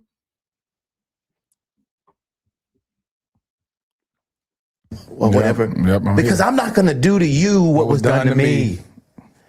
And so what I'm learning, girl, if there's a stage, she gonna be there. If there is a stage, she gonna be there with her little napkin up there, fake crying, girl. Ain't nobody got time. It's how to protect myself, you know. And I don't think I would have ever understood that without this work. But it's been some train wrecks. Because I'm a loving guy, I'm a pastor, I believe the best. You know, you can tell I'm smiling, I'm happy, I got my red shoes on. And this is who I am. I asked him what color was he wearing, black and white. I like to coordinate with my people. He gonna pop out with some red shoes. Now you didn't say red, black, and white. Try to be different. I'm blaming this on Ebony. Ebony said wear red shoes. I said, Ebony, should I wear the lights? The fact that this man had y'all in a chokehold is insane to me. This man cheating on y'all is insane to me. That man right there sitting across from that other man cheating is absolutely insane. Begging to be with that man there with that bald head is absolutely insane to me. In them red shoes. And it's been hard to watch that not be reciprocated. Yeah. For there not to be honesty and real true repentance and reconciliation for our son. Yeah. And all you can do is just hope that it'll come. Yeah. Sometimes I got all these apps, all these subscriptions, and I don't even know what I'm reach your financial, like, just move on. You know, you get past it and everybody, you know, you get to win and you get to suffer and, you know, whatever. Y'all figure it out. Yeah. I think the healthy response to something like this is to acknowledge the trauma, to acknowledge the pain and the suffering, and to say, hey, and my prayer and my hope, and this is for any man or woman who has inflicted trauma on their spouse Yeah. or ex-spouse, whatever the case is, man, you got to lay on that sword. Just You lay know, on it. you got to lay on the sword. David had to endure the consequences of his actions Yep. and own up to it. And God, Yeah. it's not that God don't love you no more. No, actually, You know what I'm saying? But you can meet him in a new and better way. oh my gosh, You got to live with some consequences. we gotta repent. But truly, isn't that where Jesus is found? Yeah. In the chaos, Yeah. leaving the 99 that's straight for the one that went astray. That's right. That's like, it's where he does his best work. Yeah. And we've all been the one. And that's the thing that you said it prophetically. You got to let it burn. Let it burn to the ground. If you want Jesus more than Right. anything else. I said this before, everyone, it's so funny when you're like the divorce poster child. You hear the same things all the time. God is turning beauty from ashes, pain into purpose, like all the things. And I think over these last 2 years, I've just been like, I think it's okay for us to tell people that sometimes it's only ashes. Like, there's beauty, but like there are certain moments where no, you just sit there and you watch it all burn and then it's only ashes. There's no beauty there at all. Yeah. And I don't want to sound like a pain junkie, but I've been really grateful to sit in the ash with Jesus and not even say, okay, well, he's going to redeem this and he's going to, like, I've always been the broken crayons girl. I'm like, I know we can still color, got it. But like, can I just sit and be sad that there's so much brokenness? And we rush. Like, I mean, it's Jesus. I've been reading John 11 like a mad woman. I don't know why Jesus has had me there since March. And every time I speak, he's like, throw away those slides, talk about John 11. And I think it's because I've been living in the verse 35 where Jesus literally was getting ready to go to the tomb to go raise Lazarus from the dead. And before he went, he cried instead. And I think I've just made peace with the ashes. Yeah. With just like, no, I think I want to be sad today. And I know that I'm not going to be here forever. I know valleys don't last always. But if I don't allow myself to properly grieve in the valleys, the mountains will be fabricated and they'll crumble. No, I'm staying in the valley. This is the pharmacy foolishness. This is all foolishness in my mind. None of this register. Get yourself up. Go do something with your life. If you're crying over a cheating man, I get it. It was your husband, whatever. But ain't nobody got time for this. Like, oh my God, I want to be in the ashes. If we don't stay in the ashes, the mountains aren't good. I don't care. None of this makes sense. And if you think it makes sense, you're lying to yourself. None of this makes sense. They're just doing the like church jargon and foolishness that people like to hear. They're like, oh my God, that was a word. It wasn't a word. You felt nothing. You're about to go live that dusty life you were living before you heard this, after you heard it. Like, ain't nobody got time. Like, hurry this up. Speed it up. Until I'm actually physically, mentally, truly, genuinely ready for mountains of hope. That's good. Because then I'll be able to withstand it without leaking all over the place, Yeah. And lovely lady, thank you. I think that's why you can say Broken Crayon Still Color, which is your organization, right? Kitty little. But that's why you can say that, because you've really been a broken crayon. And that was it. Yeah. I didn't try to create anything. And I've done that in the past. I only say this from a place of authority now because I've done it so many times. Oh, just brush over it. It's why I was doing drugs all the time. Oh, numb the pain. It's all good. Let's just go party. Let's get out. Come on. Another guy. That one broke up, whatever. Just sleep with the next one. Like, I've already done all that. I'm not doing that anymore. It causes more damage. You create generational cycles that you really don't want in the first place. That's right. So if I got to be broken for a season, so be it. I stepped down off stage and I didn't do anything wrong. But I needed the freedom to be broken for a little while. That's good. So that I could even have the authority to even do this. Yeah. Like, no, I went and sat and just cried for like 3 months. Okay. I know how to grieve. Well, now that means I know how to surrender. Now that means I know how to lead. It's this cycle. And that's your problem. Talking about you know how to lead in the church. That's your first problem. That's your first problem. That's the first problem you got. Talking about you know how to lead in the church. I love how these men don't actually tell their true feelings about leadership. Because I wish they would. I wish they would. I wish they would. But the reason I wish they would is that women could hear them, but in truth, women would not care. With nothing you say is going to drive the women away. So actually, it doesn't matter. Cycle that I think we're just trying to skip over for some reason. Yeah. I don't think people recognize how much you lose in this type of situation either. Like you. Oh my gosh. Everything is different. Yeah. My house that I thought I would grow old in. That probably maybe gets me the most. I think we had this cutie little white and black house up in Lake Lanier.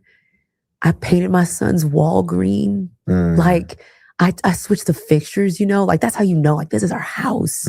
Girl, 2 years after your marriage, your man was cheating on you. You know your man was cheating for most of your marriage. You were married with a man for 8 years and he cheated with you for every single year of that 8.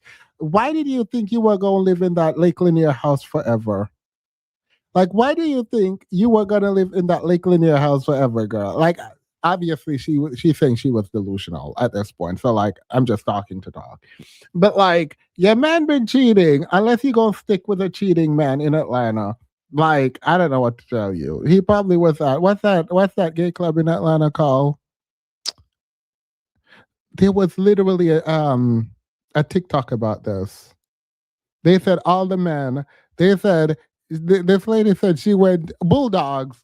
This lady said she went to Bulldogs, and there was all of her friends' men were in Bulldogs, which is like.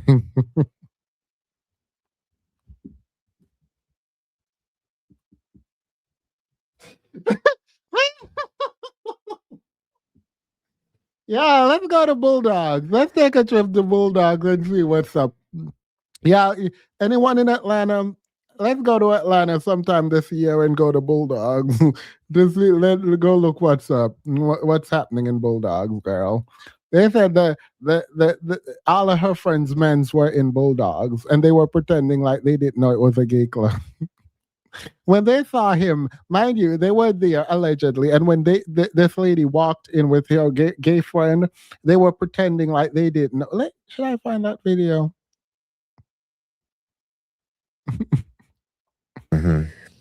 And I realized that because he wouldn't leave, and I'm sleeping in my daughter's room on the couch, I'm like, you won't leave, I have to. And I had to pack up me and my kids by myself and move. I had to get a new car. I had to, everything is, it's not new. Yeah. It's different. It's so different. Yeah. And there's just like a million cuts of grief. You grieved, and then now you know anybody normal in Atlanta. Now you know anybody. Everyone in Atlanta is up to something. I do like Atlanta though, and it just in knowing you, because I've known you for years. Like I've seen you here and there. Yeah. You know what I'm saying? Yeah. But like I'm seeing a different side of you, a different aspect of you. Yeah. I've always known you to be extroverted, right? An outgoing person, 99th percentile. Okay. How is it when you're grieving though? Yeah. And everyone, you're like, how do you wrestle with that? Like, I'm happy. I'm supposed to be the outgoing person. Yeah. But I'm.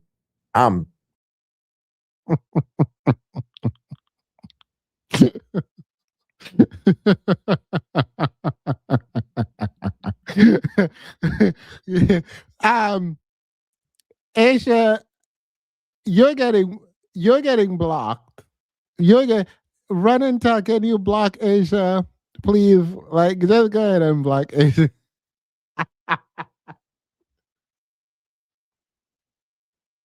Just go ahead and block Asia immediately. Just go ahead and block her. Go ahead and block her. Okay? Ain't no reason she should have wrote this. They be standing outside all the gay clubs in Midtown acting like they.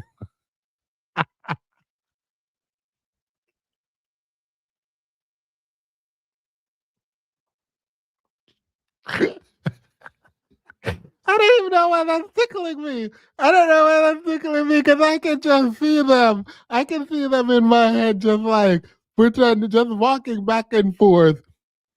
Just walking back and forth outside of the gay club's girl, pretending they lost. That they're like, oh, I didn't know this was a gay club here. Yeah. Destroyed. Yeah. You know, I think we have this false belief that we're like a monolithic creation, that we actually only can experience one emotion at a time. Okay. And so what happens is when we're sad, we're like, okay, I got to be like sad. You know what I mean? Like you almost feel embarrassed if you laugh when somebody died because somebody said something funny and you like, I can't because I got to be sad. Yeah. And I think that hurt and hope can coexist and grief and gratitude can coexist. It's actually. So in law school, there was this guy, one of my closest friends. He was in a relationship. He was with another guy. They broke up in law school. And he was so sad. And he was like, I don't know what to do. And we're like, let's go out to the club so you can dip it and do it and find someone else. And there was this straight guy, right? And he was like, nah, I don't want to go to a gay club. He's white, so he's not doing it. The way that I do DL voice is usually black. Please note he was white. Like, it's not, he didn't say. I don't know how to do like the DL voice without making it like black. So I apologize because this is not what he sounded like, but this is how I imagine him in my head. He was like, nah, man, I can't do that. I don't want to be around. It's just like too much. And gay men always hitting on me, blah, blah, blah. Tell me why, not even 2 hours into the club, this man is tonguing down some man.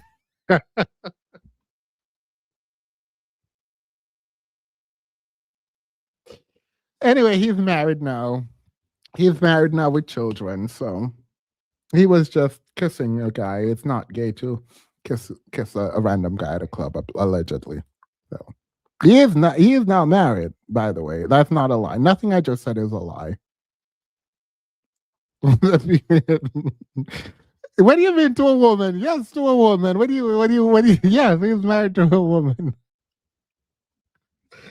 The thing is, I don't know if he's DL or in the closet because, like, you know, there are cultural differences, and in certain culture, I guess you can just go kiss man and like whatever. So, no, he's married to a man. A woman? What do you mean?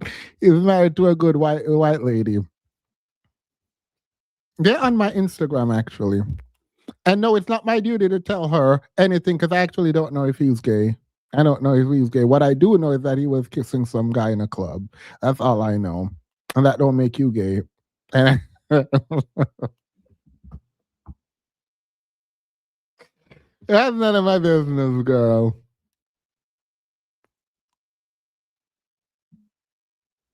Exactly. It would be profiling. If I go and say, oh, your man is gay because he kissed a man, that would be like gay profiling or something. I don't know. It's some kind of profiling. So I'm not going to do it. Actually scientifically the truth. Our neural pathways are actually designed to carry both emotions. And when you shut off one emotion, so if you're like, I'm not going to feel any pain, then you actually don't get to experience joy because you shut off the neural pathway where both exist. And so what's been, I think, really freeing is like this past week, I had a grief cycle. Typically when I get sick and I don't feel well, I can't perform at my highest level, and achievement's a big thing for me. I want to run. I want to run. I want to get it right. I want to take care of everybody. And I have a lot to manage and a lot of people to manage and hold. And so this past week, all right. I know I said I could listen to her all day, but she's boring me. Let's see what her dusty husband had to say. The fancy shoes, she said, wear the Jordans. Don't nobody wear that on. For some red shoes. I'm like, man. But we still coordinated a little. Yeah, we did. But she threw on some red shoes. Right, I said, that was not what you texted me. At all. And so after 8 years, you said you 8 years of marriage, then what led to your divorce? Yeah. Who filed? It was a joint filing. So both y'all came to a decision and said it wasn't like one led with it and the other one did a countersuit. It was like we both had a conversation. We sat down and said this marriage is no longer serving the both of us, and y'all made a joint decision to go ahead and file. You know, it was a little more complicated than that. You cheated. Like, I am so annoyed. Like, I am actually annoyed. I've not watched this video yet, by the way, but this is pissing me off. The way that they are laughing and like engaging right now is pissing me off. What do you mean it was a joint no, you cheated on your wife. Well, I guess he's like, oh, I mean, I cheated, but I've always cheated, so that's not why we broke up. He's basically like, yeah, I mean, we cheated. I've been cheated on her, so that's not new. He was like, yeah, well, we both. It's complicated because I've been cheating, so I don't know why she got mad that I cheated this last time. That's probably what's happening. You know, and for the sake No, they're not evil twin. One of them is semi-attractive and the other one isn't. This one is attractive facially. The other one is not. of honoring her, I will say that I'll leave it at there was a discussion and about what the journey had been over the last 8 years. And I'll just blame it on the attorneys. And we landed on the joint filing. Okay. And I feel Why was there a divorce? Why was their divorce a part of the conversation? Are you not going to answer this?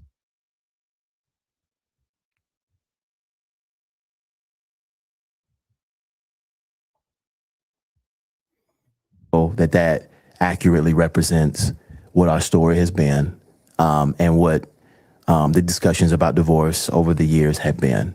And so it was, yes, it was a joint filing. What is your hope? What is your hope when it comes to your ex-wife? What is that? Do you have any hope to say that, I'm going to put words in your mouth. Do you have any hope? So they're really not going to ask what he did. No. I'm not saying he's objectively attractive. I'm saying comparatively. Someone that were like they're twins, and I'm saying relatively speaking, relative to the other man beside him. What? Hope.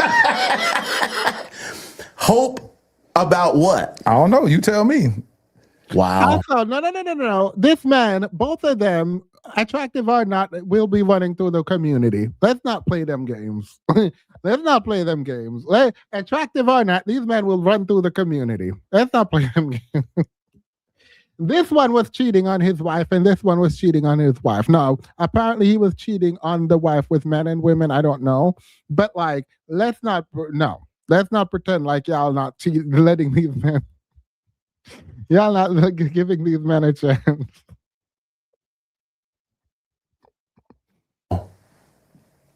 I want to give real answers. That's what I want. And I mean, hope, whatever that means. That's why I said I want to give language to it, because my mind can go different ways. I'll share this with you. When I filed for divorce, I told my wife, I told God, I said, God, I know this is the right thing to do. And there's nobody I could literally tell and say, God wants me to file for divorce. No one will understand that. Went through our marriage counselors that we had, our premarital counselors. That was the same people, husband, wife, couple. And I said, listen, I got to file for divorce. Yo, he cheated on his wife and he's the one who filed for divorce? Oh, wow. Oh, I didn't know that. Oh, y'all women going through it. Y'all women really going through it. I did not know that. I did not know he filed for divorce. I did not know that. That is insane. He is the one who filed for divorce after cheating on him. Y'all, ladies, please know that y'all can't come up here and tell me nothing. Just know y'all cannot come up here. Whenever this link is started, when I start dropping this link next month, well, we're in February. When I start dropping this link, just know y'all can't tell me nothing. I don't want to hear nothing about no standards. I don't want to hear nothing about expecting. I don't want to hear it. Because y'all lying. these men cheating on y'all, and then the other ones filing for divorce. Wait, the so they cheating on y'all and then filing for divorce for me. Ain't no way. Ain't no way. Y'all can't tell me nothing. Y'all can't tell me nothing for the rest of this month. Just know that. Just know that I have full authority to do and say whatever I want for the rest of this month. Yeah, that's an L. This marriage ain't working. Period. God wouldn't want him to file for divorce, but God would want him to stay and cheat. Yeah, sure would. Sure would. Ms. Whitworth, thank you so much. I appreciate that. And these women stay until they are embarrassed, Stevens. Girl.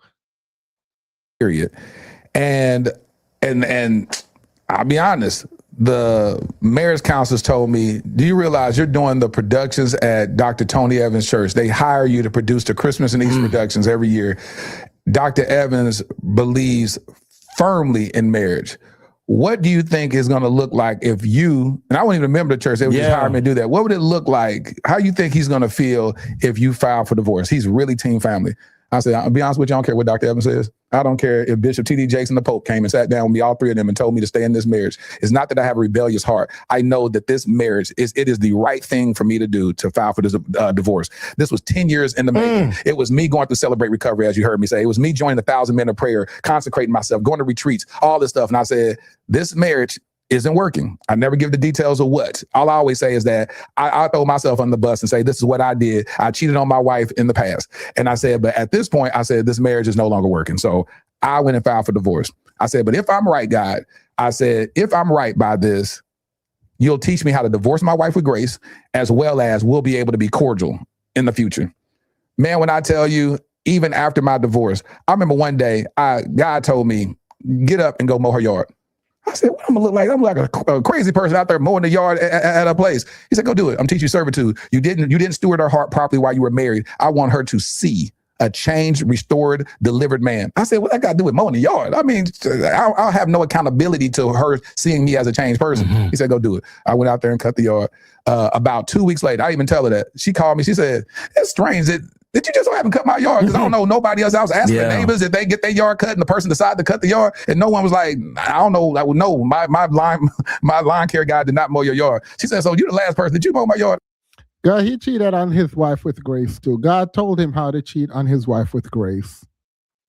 Because if he's disobedient to God, God told him to cheat on the wife with grace. God told him to divorce the wife with grace, and God told him to cut the yard with grace. Period.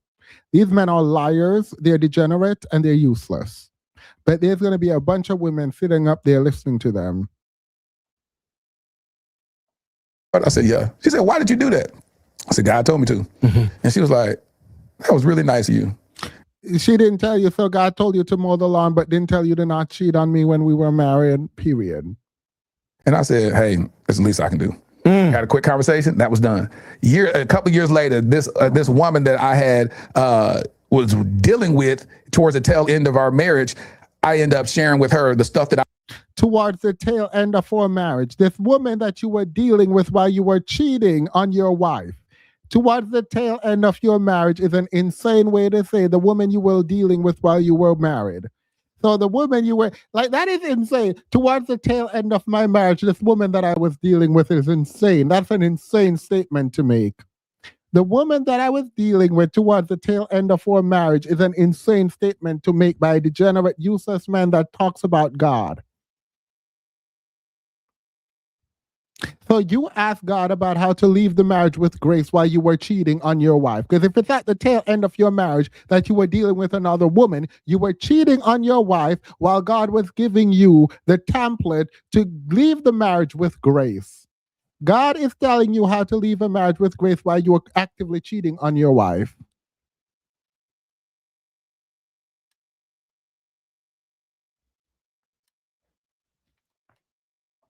that I had been going through with that girl.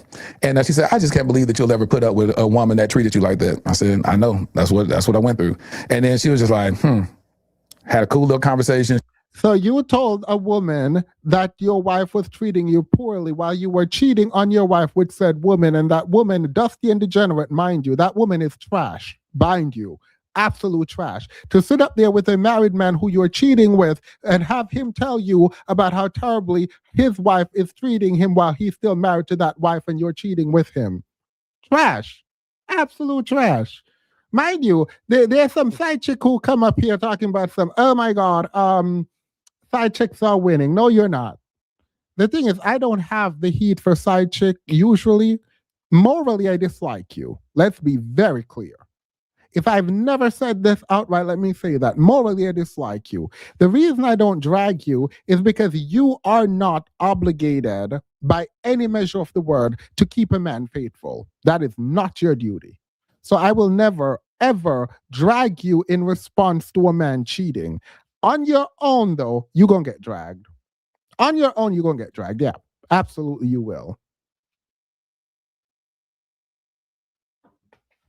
Talking about she sat up there and told, no, we don't care nothing about, no, absolutely not. And she was like, don't entertain women like this or whatever. Years later, this woman was my realtor who closed on my house for my future wifey. The house that I bought preparing for my future wifey. She was the realtor. God had me again, call her. I said, man, I don't want to do it. So you thought God was working through a woman in your life that you were cheating on your wife with. So the way you think this works is that God gave you the way to gracefully leave your marriage while you were actively cheating on your wife in said marriage. The person you were cheating with your wife on, the person you were cheating with the person you were cheating on your wife with is the person who sold you the house that your current wife is living in. And you think this is God's plan. You are selling this as a story of miracle, of God's grace, of God's power over your life, that you were actively cheating on your wife with a realtor who you ask for advice about your marriage, and she's telling you she would not be with a woman who mistreated you like that. But you don't want to tell us what she did. You just want to vaguely tell the world that your wife mistreated you, but you won't go into detail because you don't want to throw her under the bus. Mind you, you're running the bus over her by allowing us to imagine what it is that a woman could be doing to a man to cause him to cheat. That's what you're saying. You pretend like you're taking responsibility. You pretend like you're taking accountability for your dusty action, but you're telling us that the reason you cheat is because your wife mistreated you, but you don't want to throw her under the bus. And the person that you go to for comfort that you cheated on your wife with is the person who sold you the house that you are now going to move your current wife into. You are trash. The man you're talking to is trash. The platform is trash. And anyone who believes in anything that you have ever done is trash. Absolutely not. And that's all I have for tonight, guys. Remember to like, share, comment, and subscribe, and I will see you guys later. He just done pissed me off.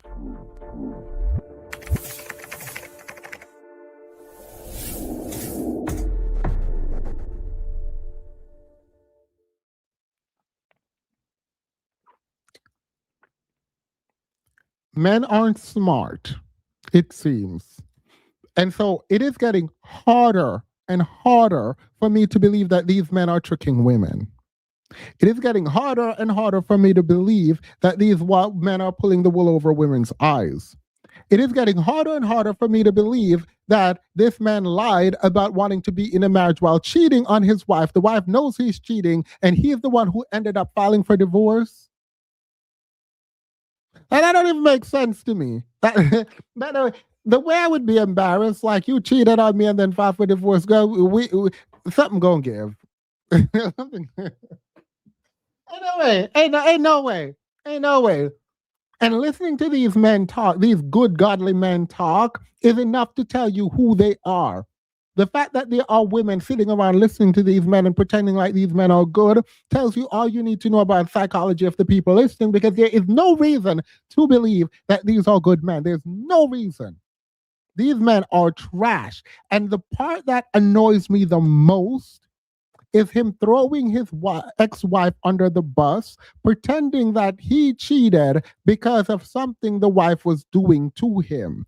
And he pretends he does not want to disclose that, but he discloses it in a very vague way, so you cannot hold him accountable for saying anything negative about his ex-wife. He says she mistreated him, so much so that some other woman is like, I would not be with a woman who treated me like that. So there is mistreatment that you're alleging, but you don't have to go into any detail, and you can dismiss it if you are asked about it, because you can hide behind, I don't want to disparage my wife, my ex-wife, which you just did.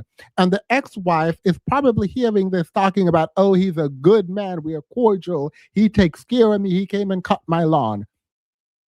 Dumb degenerate. Same. I don't got a time for this. So have you ever heard, drop a 1 in the chat if you've ever heard or read,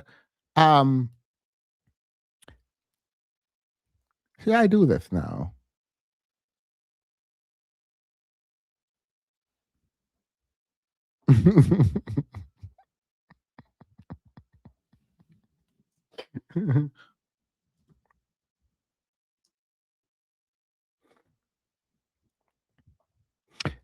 Do a poll. All right, let me do the poll. Drop a 1. No, I'm not going to do the poll. Let me ask.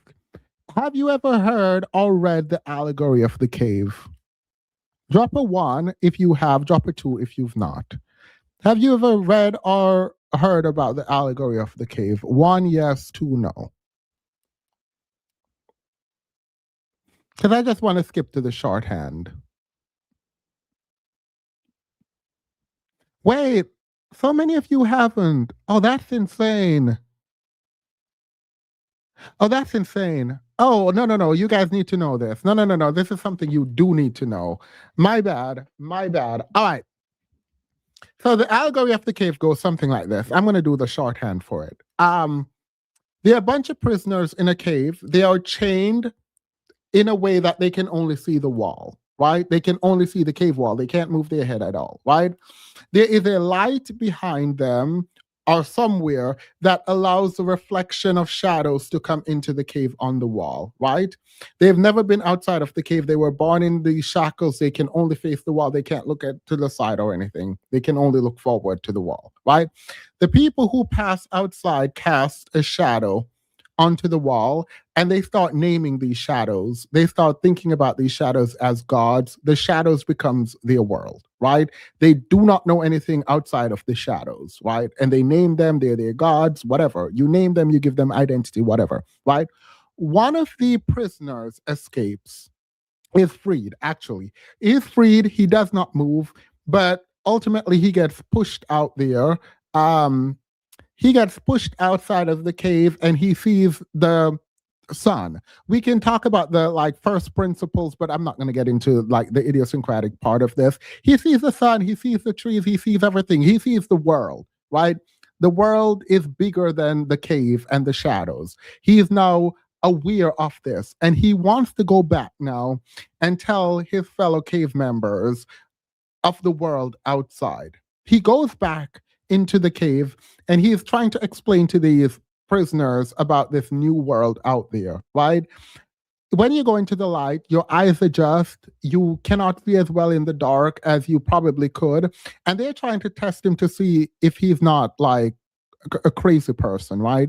And they're trying to ask him to explain the shadows on the wall again, and he cannot see the shadows in the way that he used to see the shadows. So they think he's crazy, and when they're telling him information, he ultimately gets killed. They kill him because they do not want to engage in this new world. They don't believe him. They think he's a crazy person, and ultimately they refuse to believe anything he's saying. They reject what he's saying. He dies, whatever, right? Now, obviously, Plato is Socrates' student, and this is about how the world is ignorant. And when you try to give people knowledge, they will kill you for this knowledge, and people reject truth and all of that, right? You can hear from the story what the implication is for the general society, right? Not there. Here, it is what is important. There are some people who you just cannot save. There are some people, when you go out and you get more information and you cannot, You cannot, if you're a good person, I don't believe.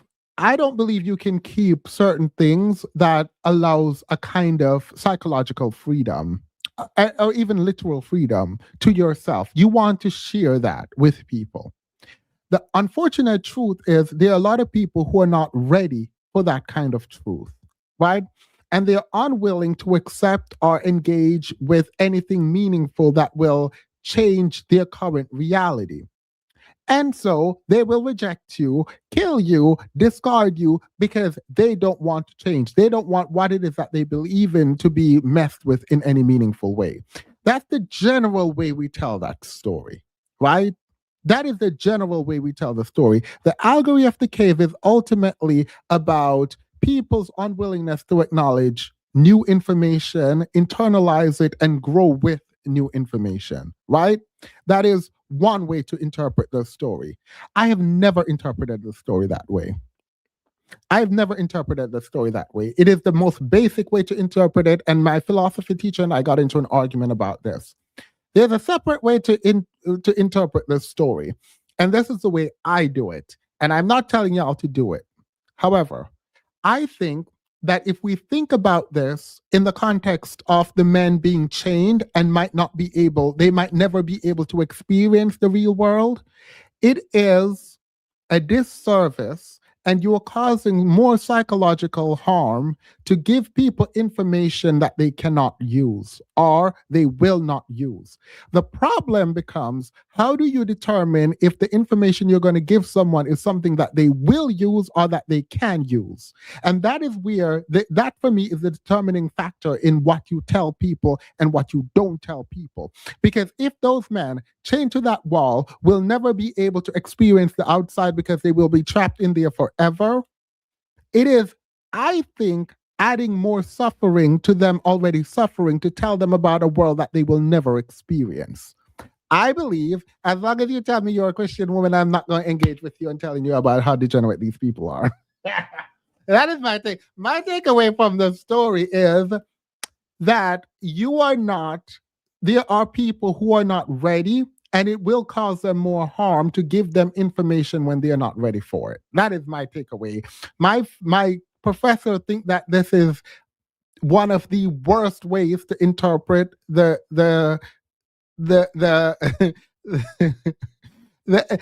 the allegory. My professor thought this was one of the worst ways to explain the allegory. I disagree. I wrote my paper. I still got an A in the class, so I don't care what he got to say. I was able to argue my point, and he's nothing if not fair, so I got my A still. But he called me into his office and he disagreed. He can disagree all he wants. I believe that there are people who are not ready for certain kinds of information, and they should not have it. That's my takeaway from it, because they will revolt against you and kill you. That's that on that. Yeah, no, it is paternalistic. It is paternalistic, and that my rationale can be used to justify withholding important information.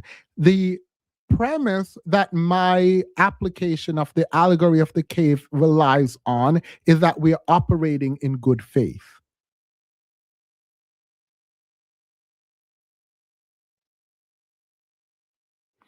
It requires an acknowledgement first that we're operating in good faith as a threshold inquiry before we get to the analysis. Because you can use utilitarianism to explain pretty much anything. And that's why it's kind of at its core immoral from my perspective. But that's that on that. The allegory of the cave just means, from my perspective, the shorthand was, y'all know the allegory of the cave. And then I was going to say, sometimes people are just not ready for new information. That's literally what I was going to say, without having to explain the allegory of the cave. But now you all know it. You all are welcome. That will be, you give me 2 minutes of your time next weekend. All right. Thank you all. I appreciate you all so very much. Have a wonderful, wonderful night, and I will talk to you all later. Bye.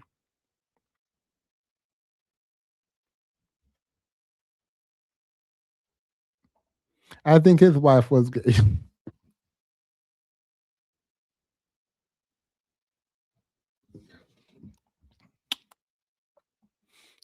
You think the wife or him? Anyway, my